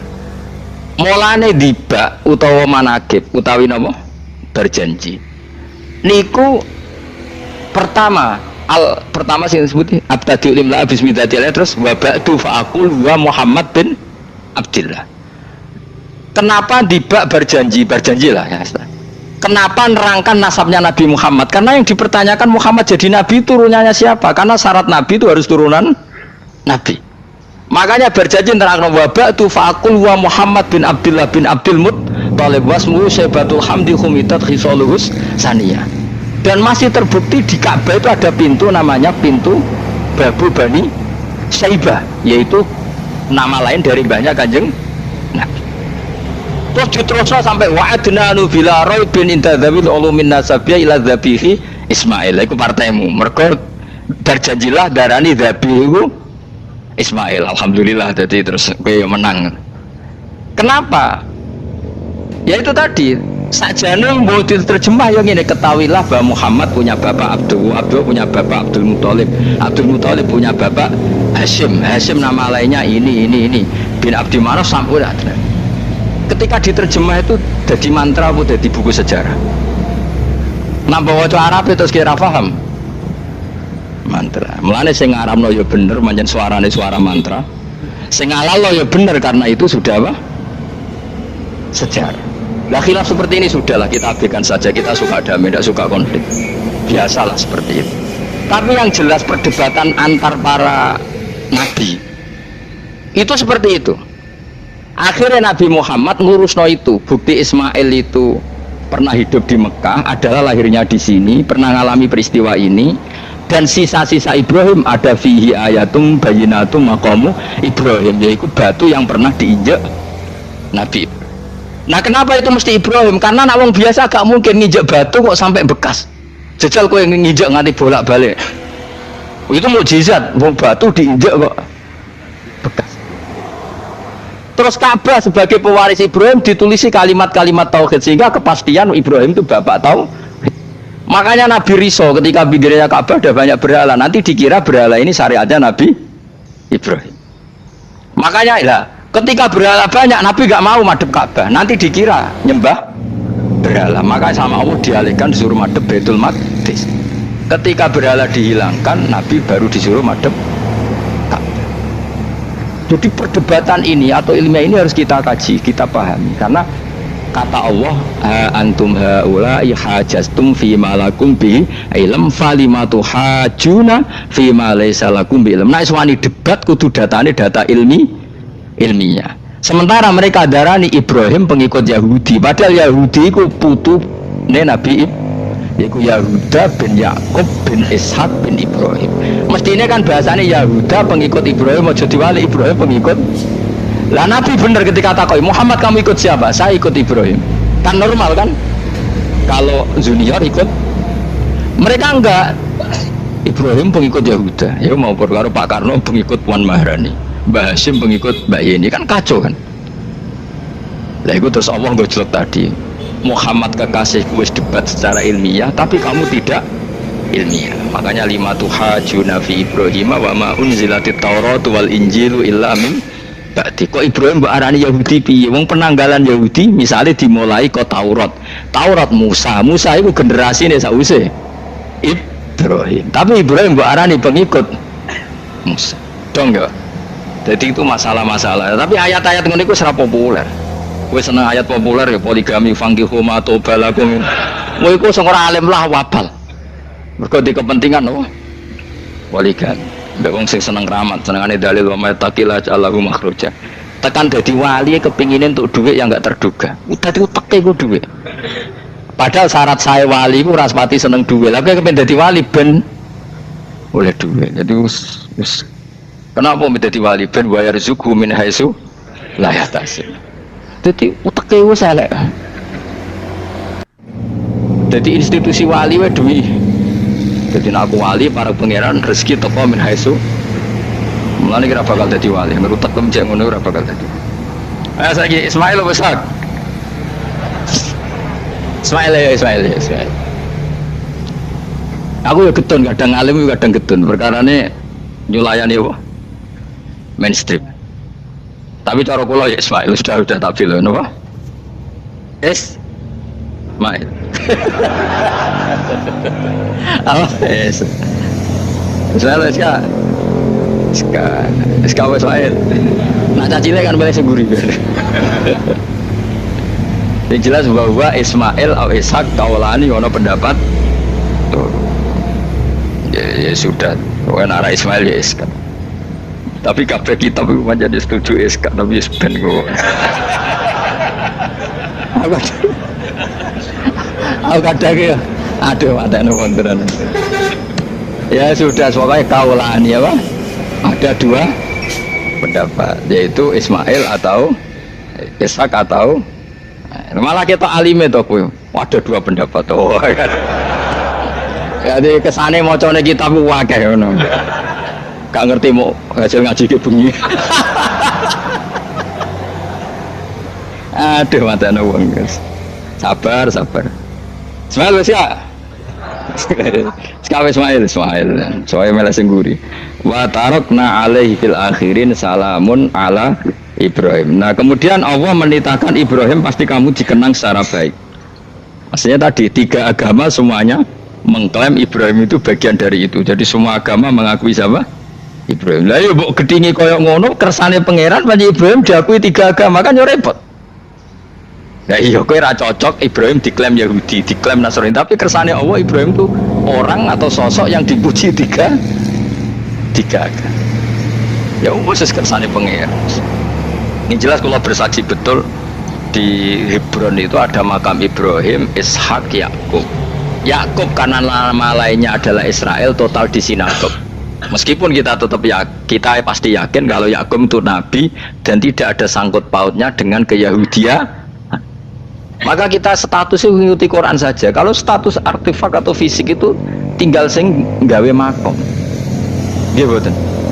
Misalnya tadi Ibrahim karena makamnya di Israel dikuasai orang Yahudi, terus mereka tinggal saja ganti kafan ala Yahudi, dikemuli ala Yahudi, selesai. Waduh misalnya ono Zaid yang wali bora, wali tenan bora, misalnya di makam Wahabi sudah seperti itu, hanya dikasih tanda di kepala, tidak ada jubah, tidak ada. Tapi kebalikannya misalnya Ruhin mati anak putune juga kayak jungkop wali besar Ruhin ya terserah nih. Lah mungkin era kita masih konangan, era nice. Lho nak wali songo kareman ana buktine sejarah secara silsilah. Lah ana sing ra jelas-jelas iki. Mulane cara kula putune wali kudu alim biar urut. Lho saya itu punya catatan sampai Sunan Kudus meskipun lewat ibu, lewat nasab ibu. Tapi supaya penting. Pentingnya tadi, saya masih punya kitab milik buyut saya ke-7 ke-8. Itu berapa coba? Berapa orang itu? Itu setiap saya buka itu langsung putus saking lamanya kitab itu. Sehingga saya tahu itu tradisi nenek moyang saya. Nggak mungkin nenek moyang saya seneng keris, seneng jimat. Nyatanya yang gue lemari ini mau ano kitab. Mbok nek gue mana keris kan. Artinya ini penting. Ibrahim juga gitu. Ibrahim itu ngendikan dengan anak putune tinggalanku yo Ka'bah iki, sucikan Ka'bah dari kemusyrikan. Antohiro bidali ta'ifina wal akifina war rukais sujud. Jika orang ingat Ka'bah itu ingat apa? Dipakai kiblatul musallin, kiblatnya orang sholat. Lalu orang sholat itu orientasinya apa? Adalah tauhid. Berarti Ka'bah didesain untuk kiblatnya para ahli tauhid. Harus terus kita buktikan terus setiap sholat mustaqbilal kiblati, dan saat sholat kita melakukan tauhid. Jadi terus sejarah berkesinam. Tapi andaikan sejarah pelakunya salah ketika Ka'bah dikuasai Abu Jahal, Abu Lahab, kemudian didesain pinggirnya Al-Ata dan Uz, maka seakan-akan Ka'bah jadi sentral kemusyrikan. Makanya ini penting. Jadi lalu sejarah ini gimana? Ya terserah pengelolanya kan. Mulane wali urip mesti didongakno wali mati. Mergo sing iso njaga khazanah iku wali urip. Paham sing kula maksud? Jadi ojo bayangno Mekah itu sampean kalah. Nak Mekah kalah terus Ka'bah dikuasai Abu Jahal CS misalnya. Sing jenis maksudnya. Orang Abu Jahal tangi meneh mboten malah repot kabeh.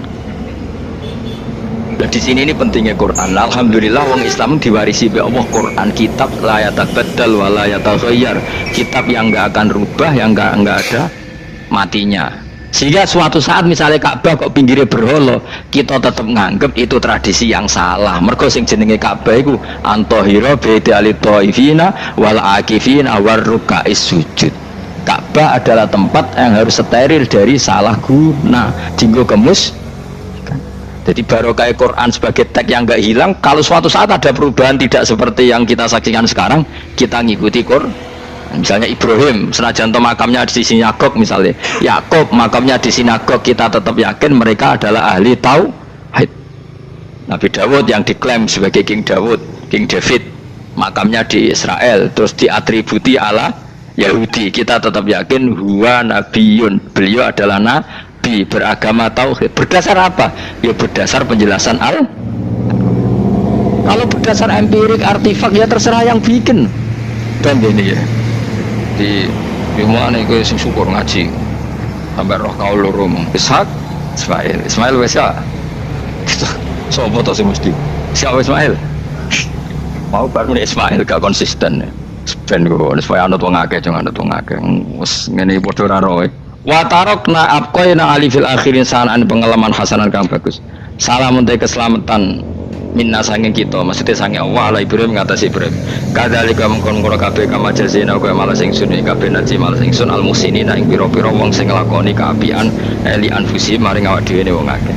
Jadi orang dimulai melakukan kebaikan pada dirinya sendiri. Kalau dia baik pasti apa?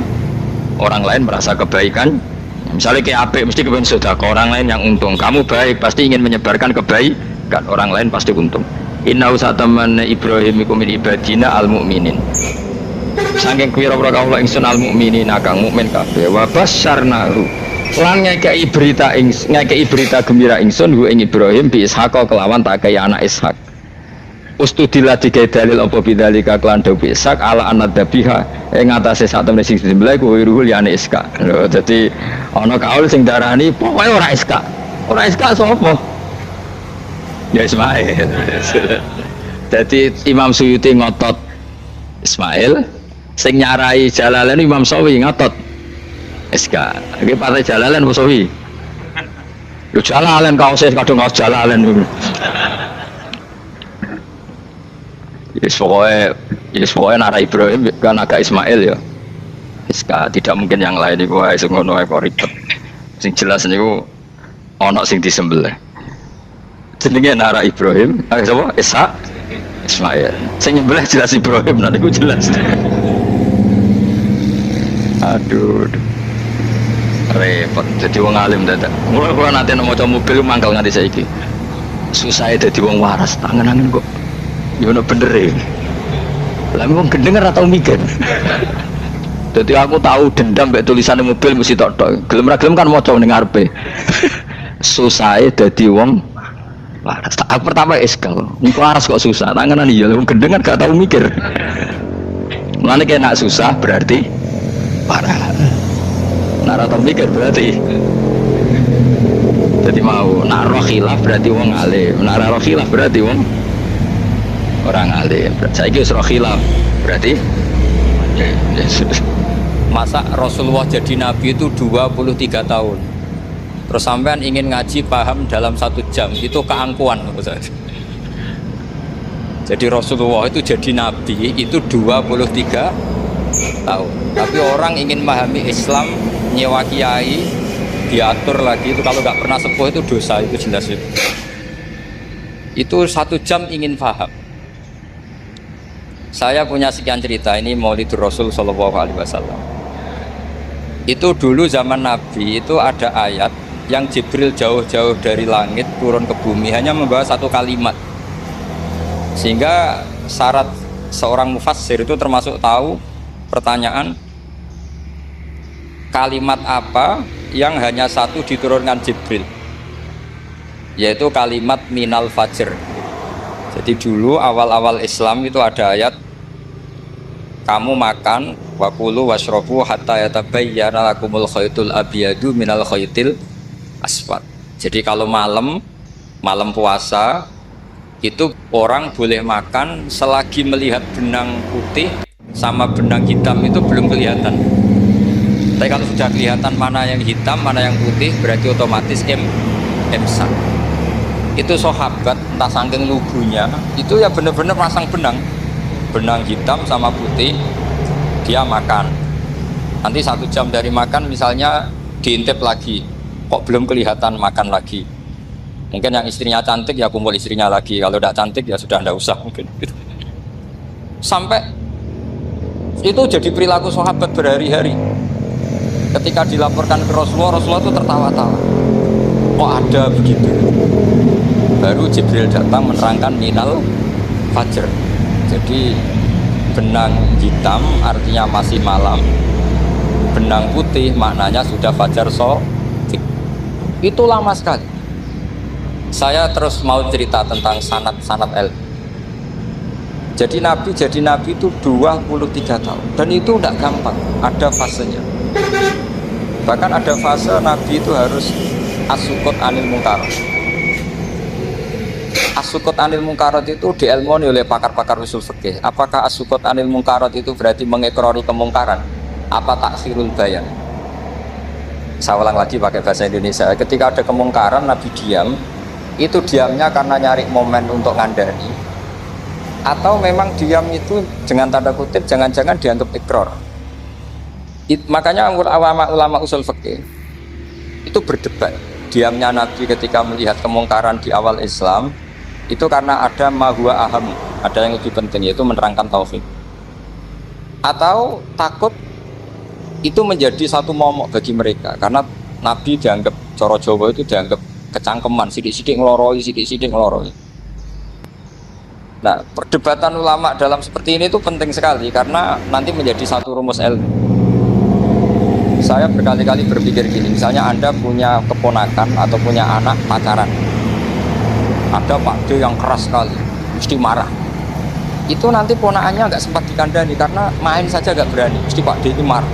Karena ini Islam garis keras, garis lurus atau apa nggak tahu. Pokoknya punya garis. Terus ada kelompok Islam yang nggak punya garis, ya nggak punya karakter. Ponakannya pacaran ya santai, malah kenalan pacarnya ponakannya. Cantile, kuliah podo, ya. Sehingga ponakannya merasa terjustifikasi. Berarti pacaran nggak apa-apa, paman saya nggak marah.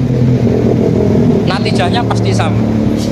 Yang terlalu mudahanah, yang terlalu baik, hasilnya tidak didik sama sekali.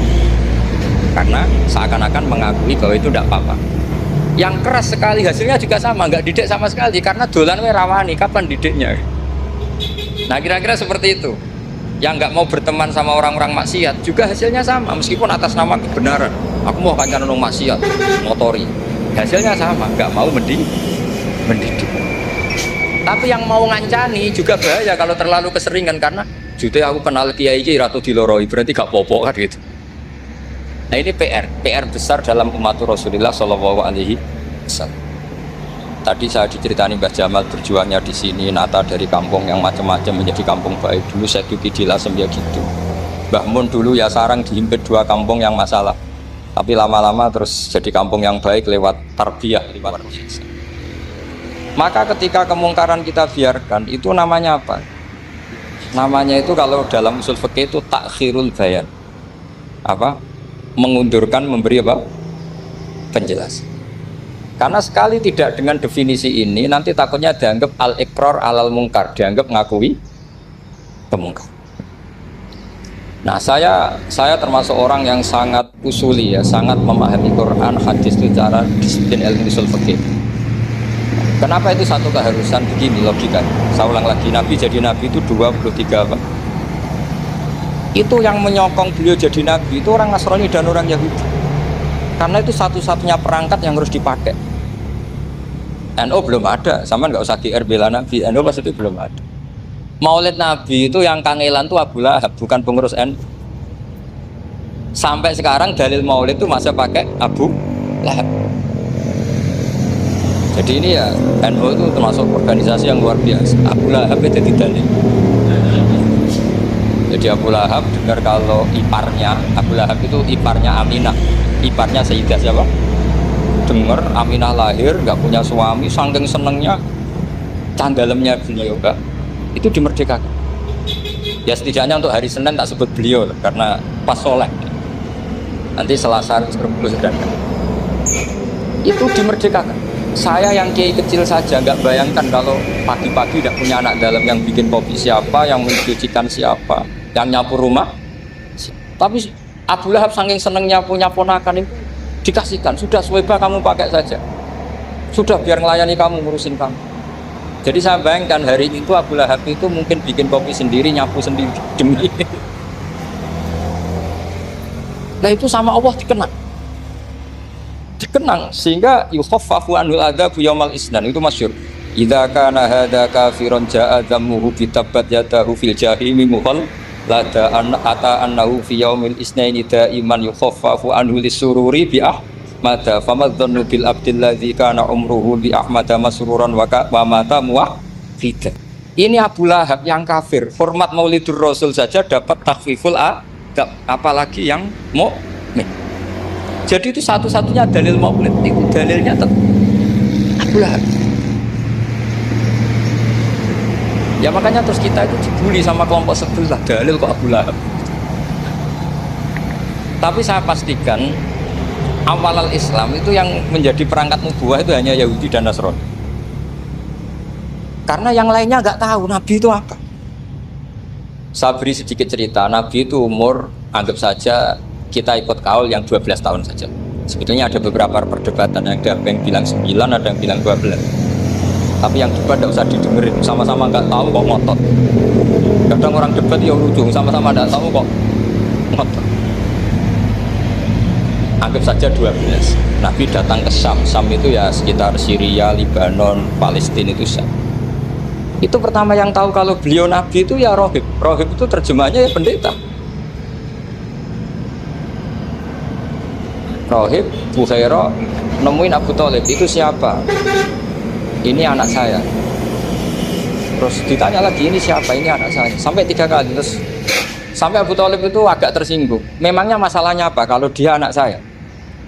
Terus Ibu Bukhairah bilang gini, semua alamat Nabi pada anak ini itu ada semua, kecuali kecelakaannya satu, anak kamu. Loh, memangnya masalahnya apa? Karena alamatnya Nabi di Taurat dan Injil itu yatim, sementara ini punya bapak kamu, ini masalah. Jadi dilihat macanya sudah memenuhi kriteria, semua memenuhi kriteria kecuali satu, karena punya bapak Abu. Akhirnya Abu Thalib ngaku, ndak, ini dah anak saya, ponakan.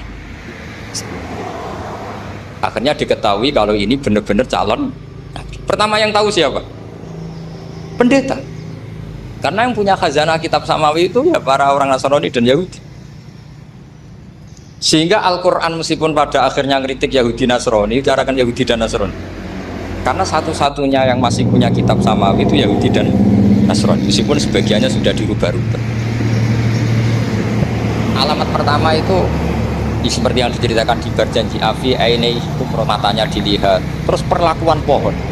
Saya pernah di pohon itu, pohon nubuwah. Itu umurnya ribuan tahun. Itu kalau Nabi duduk misalnya di arah barat, matahari dari barat, normalnya kan kena kesetrong matahari. Itu yang rubah itu dahannya. Jadi Nabi itu orangnya lugu, duduk aja nggak mau mikir. Memang syaratnya Nabi itu nggak boleh mikir, harus umi itu lugu. Nggak boleh Nabi mikir besok makan apa, terus jabat apa, itu nggak boleh. Itu udah Nabi, itu maklar ya. Nabi itu nggak boleh mikir. Makanya Quran nyifati Nabi itu makun tata drimal kita bualal iman. Kamu itu tidak tahu kitab itu apa, iman itu apa. Jika Nabi itu nggak bisa jumpa pers, nggak bisa. Nabi kok memaklumatkan wah saya tadi malam, nggak bisa. Nabi itu justru bagus keliru pertama jadi Nabi. Nabi pertama ketemu Jibril itu dikira malakul maut, dia lari ketakutan. Zamiluni Khadijah, saya ini takut, itu tadi ada malakul maut, saya takut. Sama Khadijah dikemulin. Jadi Nabi itu nggak tahu kalau itu malaikat siapa? Jibril. Jibril nggak bisa dia kenalan nggak di seminar. Ini malaikat Jibril pernah kuliah di sini, nggak bisa seperti itu. Jibril itu ya aneh. Pertama ketemu Nabi, Iqra ya Muhammad, kamu harus baca ini. Kata Nabi, Nabi Qur'an, saya tidak bisa baca. Harus bisa. Dipaksa sampai 3 kali, Nabi terjawab, saya tidak bisa baca. Terus kata Nabi kenangnya, Tony, saya didekap, kamu harus bisa baca. Setelah baca dilepas, Nabi lari pulang. Pulang terus bilang ke istrinya, Zamiluni. Ini secara nahwu agak aneh karena mukhotobahnya perempuan satu, harusnya Zamilini. Kalau untuk perempuan harusnya idribi ya, unsuri. Tapi karena Khadijah dihitung ahl itu keluarga, maka Nabi pakai hitam mudzakkar jamak Zamiluni. Jadi Nabi nggak tahu kalau pertama jadi, karena syaratnya Nabi harus ummi. Justru karena ummi itu orisinil, semua yang dikatakan Nabi pasti dari wahyu. Nanti Nabi sampaian mikir, saya besok ngomong apa ya supaya orang tertarik. Makanya kamu gak akan jadi Nabi. Selain sudah ditutup juga bahaya ini karena tadi. Makanya saya ngaji itu ya sekenanya saya tidak pernah ngaji itu mikir. Karena ngaji itu menarik dia itu terserah nasib. Kalau nasib sedang baik, kamu tidak paham gitu. Wah, Gus Bae ilmunya tinggi sampai kita tidak paham itu kalau nasib sedang baik. Kalau nasib tidak baik, ngomong sudah enak apa? Pas bulet tuh. Jadi sebetulnya ini masalah qalb. Allah yang muqallibal qulub. Kayak kamu kelihatan serius itu kalau nasib sedang baik dianggap pemikir. Kalau nasib sedang nggak baik, wong kok merengut terus, mesti begitu. Kalau kamu nasib baik, sering guyon, mesti orang komentarnya alhamdulillah itu ceria, gampang syukur. Kalau nasib nggak baik, dia itu guyu-guyu jelas gitu. Sehingga Nabi itu memang nggak boleh mikir. Sehingga diistilahkan makun tadri mal kitab walal iman. Kamu itu tidak tahu Muhammad kitab itu apa, iman. Justru itu bagus. Tidak tahu itu bagus kalau untuk Nabi. Kalau untuk apa? Sehingga orisinil datang ke Khadijah, Zamiluni. Jawabannya Khadijah lucu. Kamu betul ketemu orang seperti ini ke makhluk seperti ini nih? Iya kata Nabi. Itu Khadijah itu kacaunya bukan main. Khadijah itu kacau. Khadijah itu kubro, masuk manaqib yang dicintai Mbak. Ini mbah-mbahnya Habib, ini Muhammad bin Anis. Khadijah bilang gini, ya gini saja Mas. Suatu saat kalau teman kamu itu datang bilang ke saya, ya kata Nabi. Gak ngerti kalau ini dites. Suatu saat Jibril itu datang lagi. Nabi juga, ini loh temanku. Kalau bilang Jibril ini temanku datang lagi. Khadijah fakhasarat an fakhidhiha. Masyhur itu di riwayat. Pahanya agak dibuka. Mas, temanmu masih, lari. Terus setelah lari ditutup lagi. Temanmu datang lagi. Ya datang lagi. Absyir ya Muhammad, kamu harus senang. Itu benar-benar kamu itu Nabi. Jadi Khadijah punya sekian definisi. Kalau Nabi betul itu melihat malaikat betul itu melihat aurat itu pasti lari. Jadi dibuka. Ternyata Jibril lari. Khadijah ini tidak tahu, yang tahu Nabi. Nabi ya nggak tahu kalau dites. Kalau Nabi tahu, kok ini nak dites ya kan? Jadi ini mungkin. Jadi Nabi itu nggak tahu kalau dites. Mas, kalau temanmu datang bilang saya. Setelah pas Nabi sama Khadijah, Jibril datang. Masyhur itu fahasarat an fakhidiyah. Dibuka, temanmu masih Mas, lari. Ditutup lagi. Sekarang gimana Mas? Datang lagi. Kamu harus seneng, kamu Nabi betul. Karena kalau itu setan, wah mesti seneng nonton aurat. Itu Nabi tidak tahu kalau dites. Kalau sampean kan tahu kalau mau dites istri. Sampean mulai kato tong wedok liya, toko mesti bojo mbak servis untuk menutupi semua keburukan itu. Itu Nabi. Uniknya terus Khadijah, Nabi jadi Nabi sama Khadijah itu tahu dulu Khadijah. Nabi nggak tahu kalau mau jadi Nabi, tapi Khadijah tahu. Sehingga ketika umur 25 tahun Nabi sebagai pedagang, Khadijah itu ngirim mata-mata namanya Maisarah. Maisarah itu nama lelaki. Saya tambahi lagi, Maisarah nama lelaki. Nanti kalau kamu artikan nama perempuan, oh berarti Nabi kemana-mana punya perempuan. Enggak, Maisarah itu nama lelaki. Maisarah dikirim Khadijah. Terus gimana Muhammad di perjalanan? tudhilluhul ghamamah tuti'uhus sahaib, kemana-mana dipayungi oleh mega, oleh awan. Sekian informasi ke Rasul ke Khadijah itu dimasukkan semua ke Khadijah. Tapi betapa kecewanya Khadijah ketika Nabi nikah umur 25 tahun, Khadijah umur 40 tahun. Itu kok gak jadi Nabi. Itu mulai kecewa, sido jadi Nabi tahu kan. Makanya ketika tahun ke-40, berarti Nabi umur 40, cerita ketemu tadi Jibril, sebenarnya Nabi gak tahu itu Jibril, gak bilang Jibril.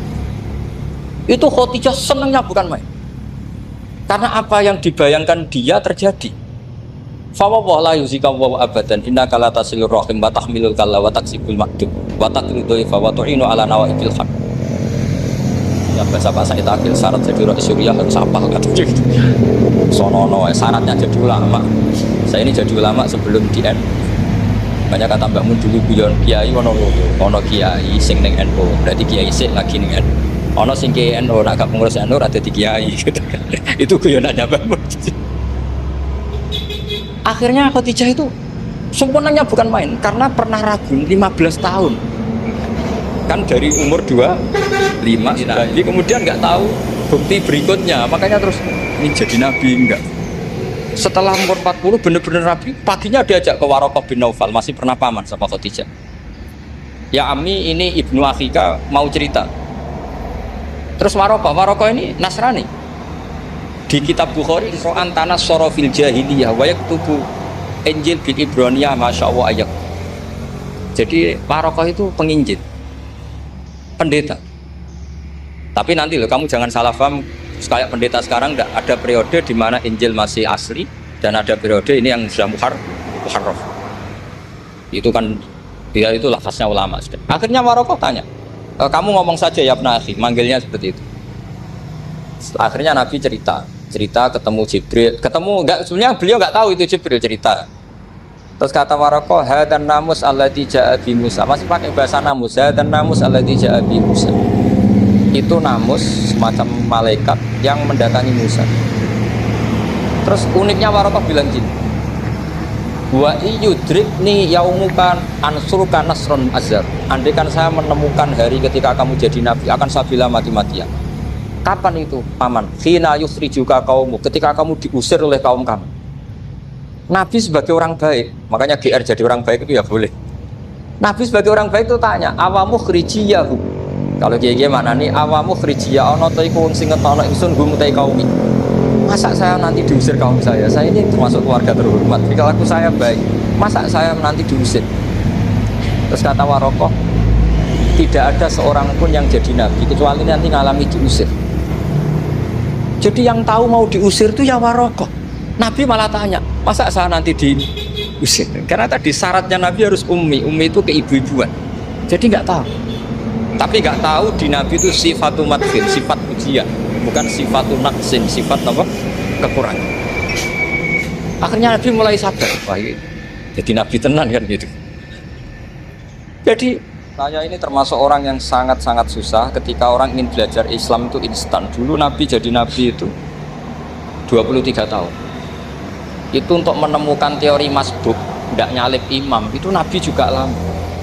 Jadi dulu sahabat itu kayak anak-anak kecil zaman saya kecil, itu kalau imam sudah rokaat ketiga atau rokaat keempat, itu kalau orang-orang desa kan langsung takbir, terus dia sholat sampai 3 rokaat nyalip siapa? Imam. Nanti di rokaat keempat baru sama imam salam dia ikut salam. Itu hebat betul. Itu sama sekali nggak salah. Kalau ditanya, lo kok ikut salam? Kan sudah sama-sama 4 rokaat karena imamnya dia apa? Disalib. Jadi dia takbir terus tahu imamnya rokaat ketiga atau keempat terus nyalip sampai ke rokaat yang sama. Nanti salamnya bareng-bareng. Itu dulu sahabat ya gitu. Kalau Rasulullah sudah di rokaat keempat atau ketiga langsung mereka takbir Allahu Akbar nyalip. Setelah nyalip menyamakan dengan Rasulullah salam juga ikut salam. Jadi itu dulu lama sekali proses. Sampai ada satu peristiwa Mu'ad bin Jabal datang, kemudian Nabi sudah sholat, berarti masbuk kalau dalam bahasa fikih. Mu'ad langsung ikuti Nabi, setelah Nabi salam baru Mu'ad menambahkan jumlah rakaat yang tertinggal. Terus semenjak itu jadi sunnah Jadi sunnatan mutaba'ah kalau masbuk ikut imam, kemudian hanya menambahkan rokaat yang apa? Itu 23 tahun. Jadi saya ngisi 20 menit ya nggak paham, 2 jam ya nggak paham, 3 jam ya nggak mungkin paham. Daripada gitu ya 20 menit saja. Ya itu betul, karena saya tidak punya kemampuan untuk itu. Saya masih ingat, saya ngaji umum pertama itu di hallnya abahnya Pak Hamid Pasuruan di kelas. Kedua di Pak Hamid Pasuruan kemarin. Terus tadi di Kiai Robah Maksum, itu ajudannya 3 kali ke saya tidak mau. Kiai Robah datang sendiri, sudah sepuh dituntun. Saya ini agak-agak soleh lah, kalau sama orang sepuh itu pengapesan. Masih ingat lah aturan mainnya, laisa minna walam yarham saghirana wa yuwaqqir haqqa kabirina. Tapi yang sepuh betul kayak Mbah Jamal itu sepuh betul. Ada sepuh gaya-gayaan tidak mau. Karena memang Mbah Jamal itu besanan sama saya, Mbah Sahal itu misanannya Mbah saya. Terus dapat Mbah Nafisa ya keluarga sini. Saya teruskan, kalau Mbah Robah itu faktornya sanad. Robah bin Maksum, Maksum ini muridnya Mbah siapa itu? Fakih Mas Kumambang. Mbah Zubair dulu ya ngajinya sama Mbah Fakih apa? Mas Kumambang. Kemarin seminggu yang lalu saya di Pondok Termas ya, faktornya sepuh. Karena sanad saya Mbah Mun, Mbah Zubair, Kiai Fakih Mas Kumambang, kemudian Mbah Mahfud apa Termas. Maka berjanji itu kitab yang masalah madaih itu bagus secara tarikh. Jadi kita madaih itu beda-beda. Ada yang kayak Habib Ali. Habib Ali itu lebih ke isek itu berontok. Jika saya suka baca Sing Tuduror itu kalau pas isek, pas berontok. Berontok itu ya pas kangen Nabi, biasanya saya wudhu terus baca Sing Tuduror itu pas isek. Tapi kalau saya ingin baca sejarah suka berjanji. Kalau Habib Ali jelas isek. Yang duriannya sekarang di Solo termasuk Habib Muhammad bin Husain bin Anis bin Alwi bin Ali yang punya Sing Tuduror. Jika kalau beliau baca sholawat ya sholatan yataslu biha ruhul musolli alaihi fayam basitu fi qalbi sirunuri ta'alluqi bi wa hubbi fayuktabu biha bi inayatillahi nabu fi hisbi. Kalau berjanji enggak, dia tahu problem utama Nabi itu nasabnya, karena beliau orang Quraisy, orang jahiliyah yang dikira enggak punya darahnya Nabi Ibrahim. Maka beliau pertama ngarang diantaranya wa ba'du fa'aqul huwa Muhammad bin Abdullah bin Abdul Muttalib wasmuhu Syaibatul Hamdi Khumitat Isolusania. Saya pastikan Muhammad cucunya Abdul Muttalib. Dia yang punya pintu yang mau masuk ke Ka'bah, namanya Babu Bani Syaibah. Itu nama lain dari Abdul Muttalib. Terus diteruskan Abdul Muttalib bin Hasyim terus sampai wa adnanu bila raibin idadawil ulubin nasabiyah ila dabihi Ismail nisbatuhu wa muntah. Karena berjanji ingin ngomong, ingin memaklumatkan ini Muhammad. Kamu kira orang mana? Beliau adalah turunan Ibrahim. Kayak apa alimnya yang ngarang berjanji? Ya, saya berkali-kali ngomong di mana-mana. Lah berjanji itu nasibnya kurang baik. Dibaca bahasa Arab, yang baca nggak paham, yang dengar nggak paham. Akhirnya kubu sebelah dianggap baca mantra. Nah, terus dihukumi bid'ah kan? Coba kalau itu ditulis bahasa Indonesia. Nasab Muhammad. Dia punya bapak Abdullah, punya mbah Abdul Muttalib gini-gini. Paling kubu sebelah tidak akan bilang bid'ah, mesti ngomong ini buku sejarah. Jadi gara-gara bawa coba bahasa Arab, sing maca ora paham, sing nyenggaki ora paham, terus koyok mantra. Sing kritik yo luwih ora paham. Sudah akhirnya. Jadi berjanji itu bela-belain Nabi itu yang dilihat sisi nasab. Makanya beliau ngendikan wa'adnanu bila raibin inda dzawil ulumin nasabiyah ila dzabihi Ismail nisbatuhu. Itu juga orang Yahudi. Akhirnya orang Yahudi banyak yang iman. Ternyata Muhammad itu tidak orang lain. Sampai mereka bilang Muhammad minal asbab. Muhammad itu enggak lain saudara kita. Akhirnya orang Yahudi banyak yang iman. Jadi pertama Nabi jadi Nabi itu yang tahu ya orang Yahudi dan orang Nasrani, karena mereka pasti punya sisa-sisa kitab sama. Nah, itu yang diceritakan Ka'bil Ahbar. Ya al-haditsus tsani an Yasar bin Atha an Ka'bil Ahbar. Qala allamani abi Tawrata ila sifran wahidan kana yaqtimu wa yudkhiluhus sunduk. Falamma mata bi fatahtuhu fa idzan fi nabiyyun yakhruju akhiras zaman maulidu bi Makkah wa hijratu bil Madinah wa sultanuhu bisyam. Jadi ini saya urun terangkan maulid, tapi jangan diundang lagi. Ya, gitu. Pokoknya saya ini kaidahnya jelas. Kalau tidak pernah sepuh ngundang saya haram. Aturan fikihnya kan gitu. Kalah alim ngatur yang alim haram. Kalah tua ngatur sing tua haram. Tapi nak wong tua ngatur sing nom ana kemungkinan halal. Mergo ana kemungkinan sing nom ra nurut wong tua itu dosa. Makanya kalau saya dipanggil yang pernah sepuh, waduh cocok ra cocok ya samina wa atona. Karena Mbak Jamal ini abahnya Gus Rozin, biasanya Basal. Saya pokoknya tak ingat saya pengajian umum itu baru ke-7 ke 8. Semoga ya nanti sampai mati ya jumlahnya masih bisa terhitung.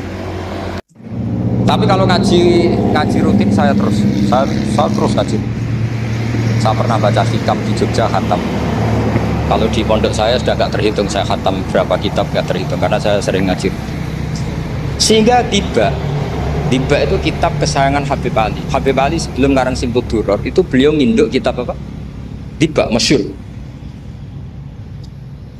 Jadi saya ulang lagi ya, kalau Tiba sama Berjanji lebih ketara, kalau Habib Ali ke Isyak, semuanya baik.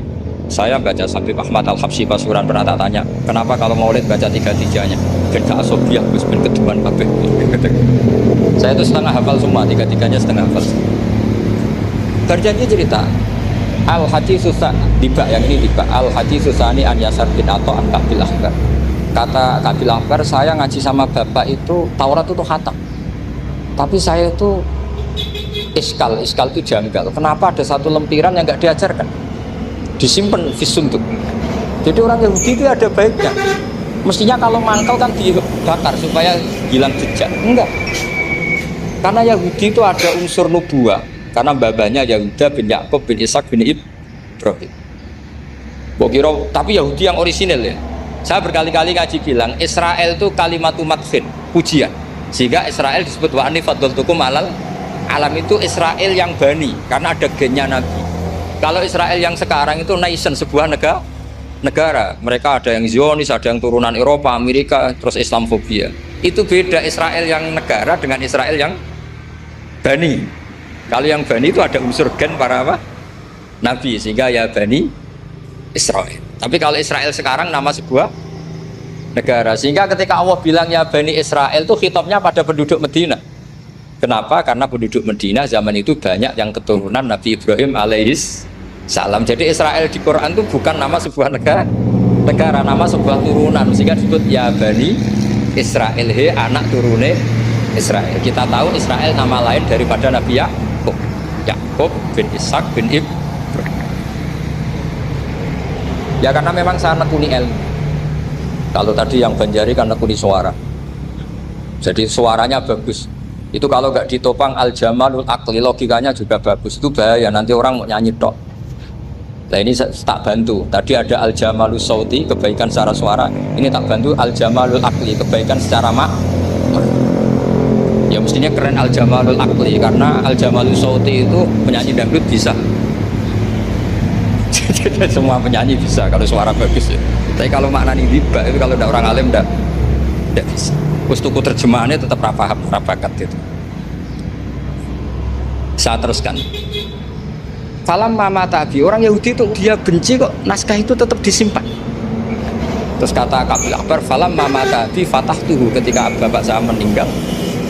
Kotak ini tak buka. Faidan fihi nabiyyun yakhruju akhir zaman. Di situ ada keterangan bahkan akan ada nabi yang keluar akhirat, mauliduhu bi Makkah wa hijratuhu bil Madinah wa sultanuhu bis-Syam.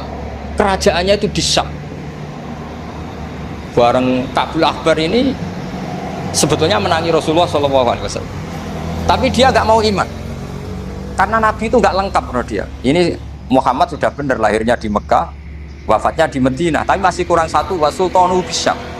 Zaman itu Syria, Lebanon, Palestina masih di bawah pasukan salib, pasukan Nazaret. Sehingga dia mikir, katanya kerajaan Islam ada di Syam, ini kok Muhammad nggak jadi raja di Syam. Sehingga dia menunda imannya, yuakhiru Islamah. Bareng era Sayyidina Umar, beliau bisa menaklukkan Baitul Maqdis. Terus dia iman. Makanya imannya Kabil Akbar itu era Sayyidina Umar, karena sudah masuk definisi ketiga wa sultanuhu bis-Syam, kerajaannya Nabi ada di iman. Sekali iman langsung pinter deh. Wong sedurunge baca kitab Samawi banyak. Sehingga Sayyidina Umar kalau mau tanya kitab Samawi ya tanya Kabil Akbar. Karena beliau itu Nabi sudah benar maulidu bi Makkah wa hijratu bil Madinah wa sultanuhu Bisa. Rasulullah ketika wafat atau intakola ila rofiqil ala itu belum menangi Islam menaklukkan mana Palestina.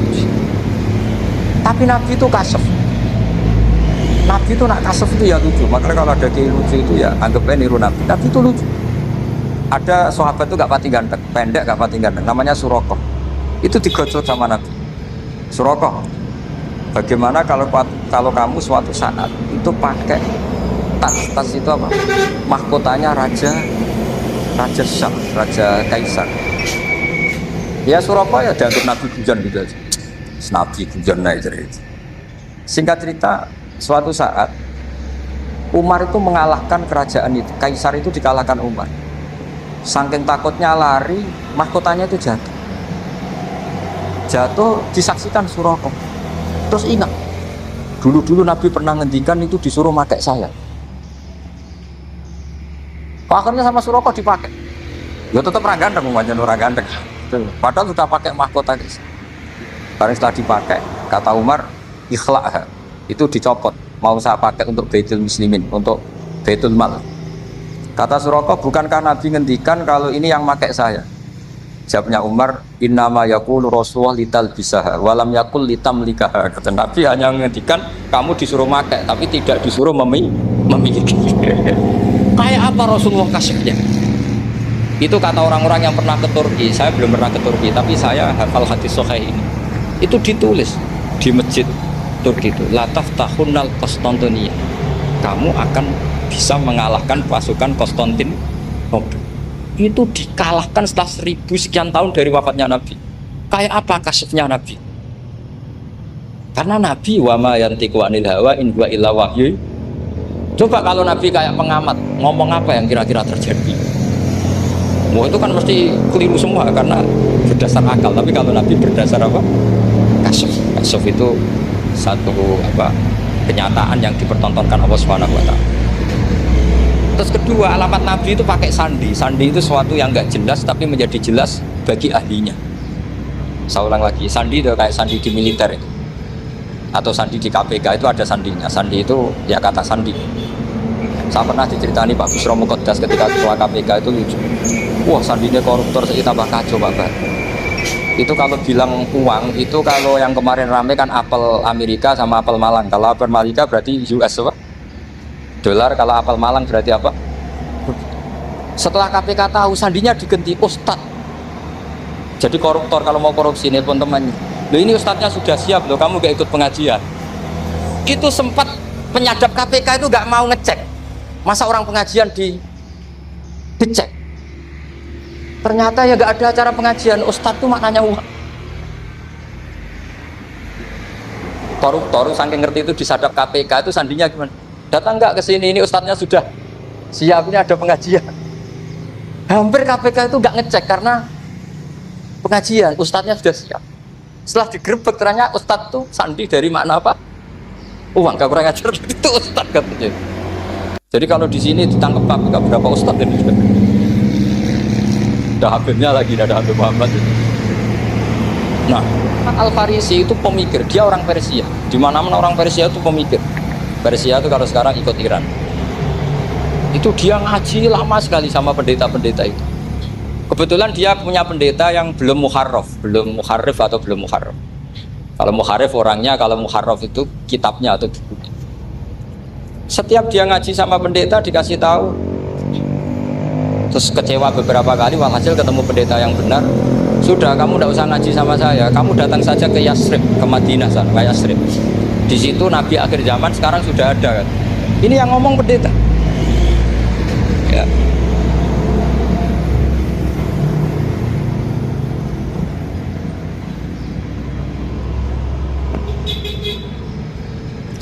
Ya terus sandinya itu 3. Itu aneh semua sandi. Sandinya pertama layak bagi sodaqah. Lalu saya tahu kalau itu Nabi di mana. Pas itu posisi di Babylon. Babylon itu sekarang ikut Irak. Babylon itu ikut Irak. Dia orang Persia, kira-kira sekarang Iran.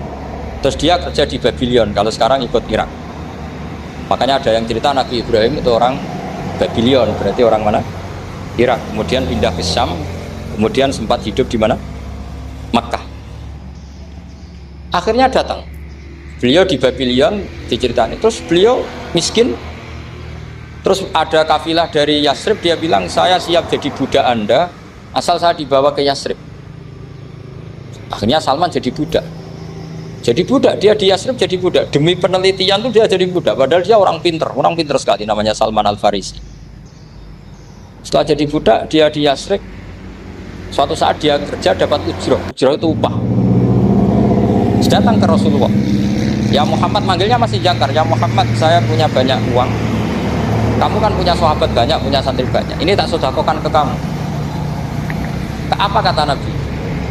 Sahabat dipanggil semua, halumu ilayya, kesini ini makan, ini ada sedekah. Terus kata Salman kenangannya walam ya'khud min hasya'an. Bahkan sebagian riwayat mengatakan falam yamussa. Nabi nyentuh saja gak mau. Karena diistilahkan sedekah. Terus kata Salman hadhihi waqidah, ini satu alamat. Itu sandi. Gak ada yang tahu kecuali ahli kitab. Setelah seminggu, 2 minggu dapat uang lagi. Ya Muhammad, hadhihi hadiyatun laka, ini hadiah untuk kamu. Nabi langsung ikut dahar. Hadhihi sinta, ini 2. Kalau logika kita pakai pengamat, bedanya apa? Sedekah ya dapat, hadiah ya dapat. Kan nggak ada bedanya sama sekali. Ternyata itu sandi. Sandi wayak balus hadiah, tapi walayak balus sedekah. Nabi itu nerima hadiah tapi nggak nerima sedekah. Bagi orang kebanyakan kan bedanya apa? Sama-sama dapat. Kiai pakai duit 1 juta, mbok arani sedekah ya ditompo. Pakai 50.000 diarani hadiah ya ditompo. Sementing kan duit. Tapi kalau Nabi tidak bisa seperti itu. Kalau dikatakan sedekah nggak mau nerima, kalau hadiah akhirnya wah ini sudah ada 2 alamat. Jadi alamat itu ya kadang aneh, masa sedekah sama hadiah dibedakan. Terus ketiga, wa fi katifihil aisar khatamun nubuwah mislu baidatin nu'amah. Di katifil aisar, apa kalau orang sini bilang apa? Pundak yang kiri itu ada khatamun nubuwah, ada alamat bahwa beliau adalah nabi akhir zaman. Itu mislu baidatin nu'amah, kayak semacam telur manuk darah. Wah itu pusing. Waduh, caranya ngelihat gimana? Dia berkali-kali datang ke situ. Nabi itu orangnya priayi, dari sering pakai baju. Kalau Nabi ini jenengan sering blodor gampang. Ini kan Nabi kan sering priayi. Tapi Nabi itu memang unik. Ketika Salman ke situ, pas beliau mau biasanya nggak pernah pakai baju. Nabi dibuka baju. Akhirnya Salman fa'akab ba'alaihi, bersungkur di depan Nabi, kemudian mengatakan aman tu bika ya Rasulullah. Lagi-lagi 3 itu juga didapatkan dari ahli kitab. Makanya di awal-awal Islam itu ahli kitab itu luar biasa. Meskipun akhirnya di akhir-akhir masalah karena banyak oknum yang mentahrif itu. Jadi saya mohon ilmu-ilmu seperti nggak boleh hilang. Jangan mentang-mentang orang Yahudi Nasrani sekarang sudah muharraf kamu terus anti sama sekali. Tetap ada sisa-sisa samawi. Karena mereka masih megang kitab apa? Sama. Jadi kita fair saja. Yang salah ya salah, yang benar gimana kok? Benar. Makanya saking fairnya Nabi, ini harus ditiru oleh semua orang NU, orang Muhammadiyah, orang apa saja. Nabi itu kalau menghormati satu ilmu itu luar biasa. Kata Sayyidina Umar, saya ini punya naskah banyak Taurat karena naskahnya menarik ya Rasulullah. Ada sahabat lagi cerita begini-begini. Jawabannya Nabi apa? La tusaddiquhum wa la tukadzibuhum. Kamu ya jangan bilang iya, ya jangan bilang tidak. Kalau kamu bilang iya, ternyata yang pas muharraf, yang pas sudah ada orisinil. Kamu bilang, wah itu bohong semua, ternyata ada yang masih orisinil. Kayak apa Rasulullah hati-hatinya? La tusaddiquhum wa la tukadzib. Kalau sekarang enggak, orang ekstrim, pokoknya salah. Kalau enggak kita pokoknya salah. Iku ora ono hadise. Sing ono iku emosine, paham nggih? Jadi Nabi itu fair, kalau sesuatu enggak mesti ya la tusaddiquhum wa la tukadzibu.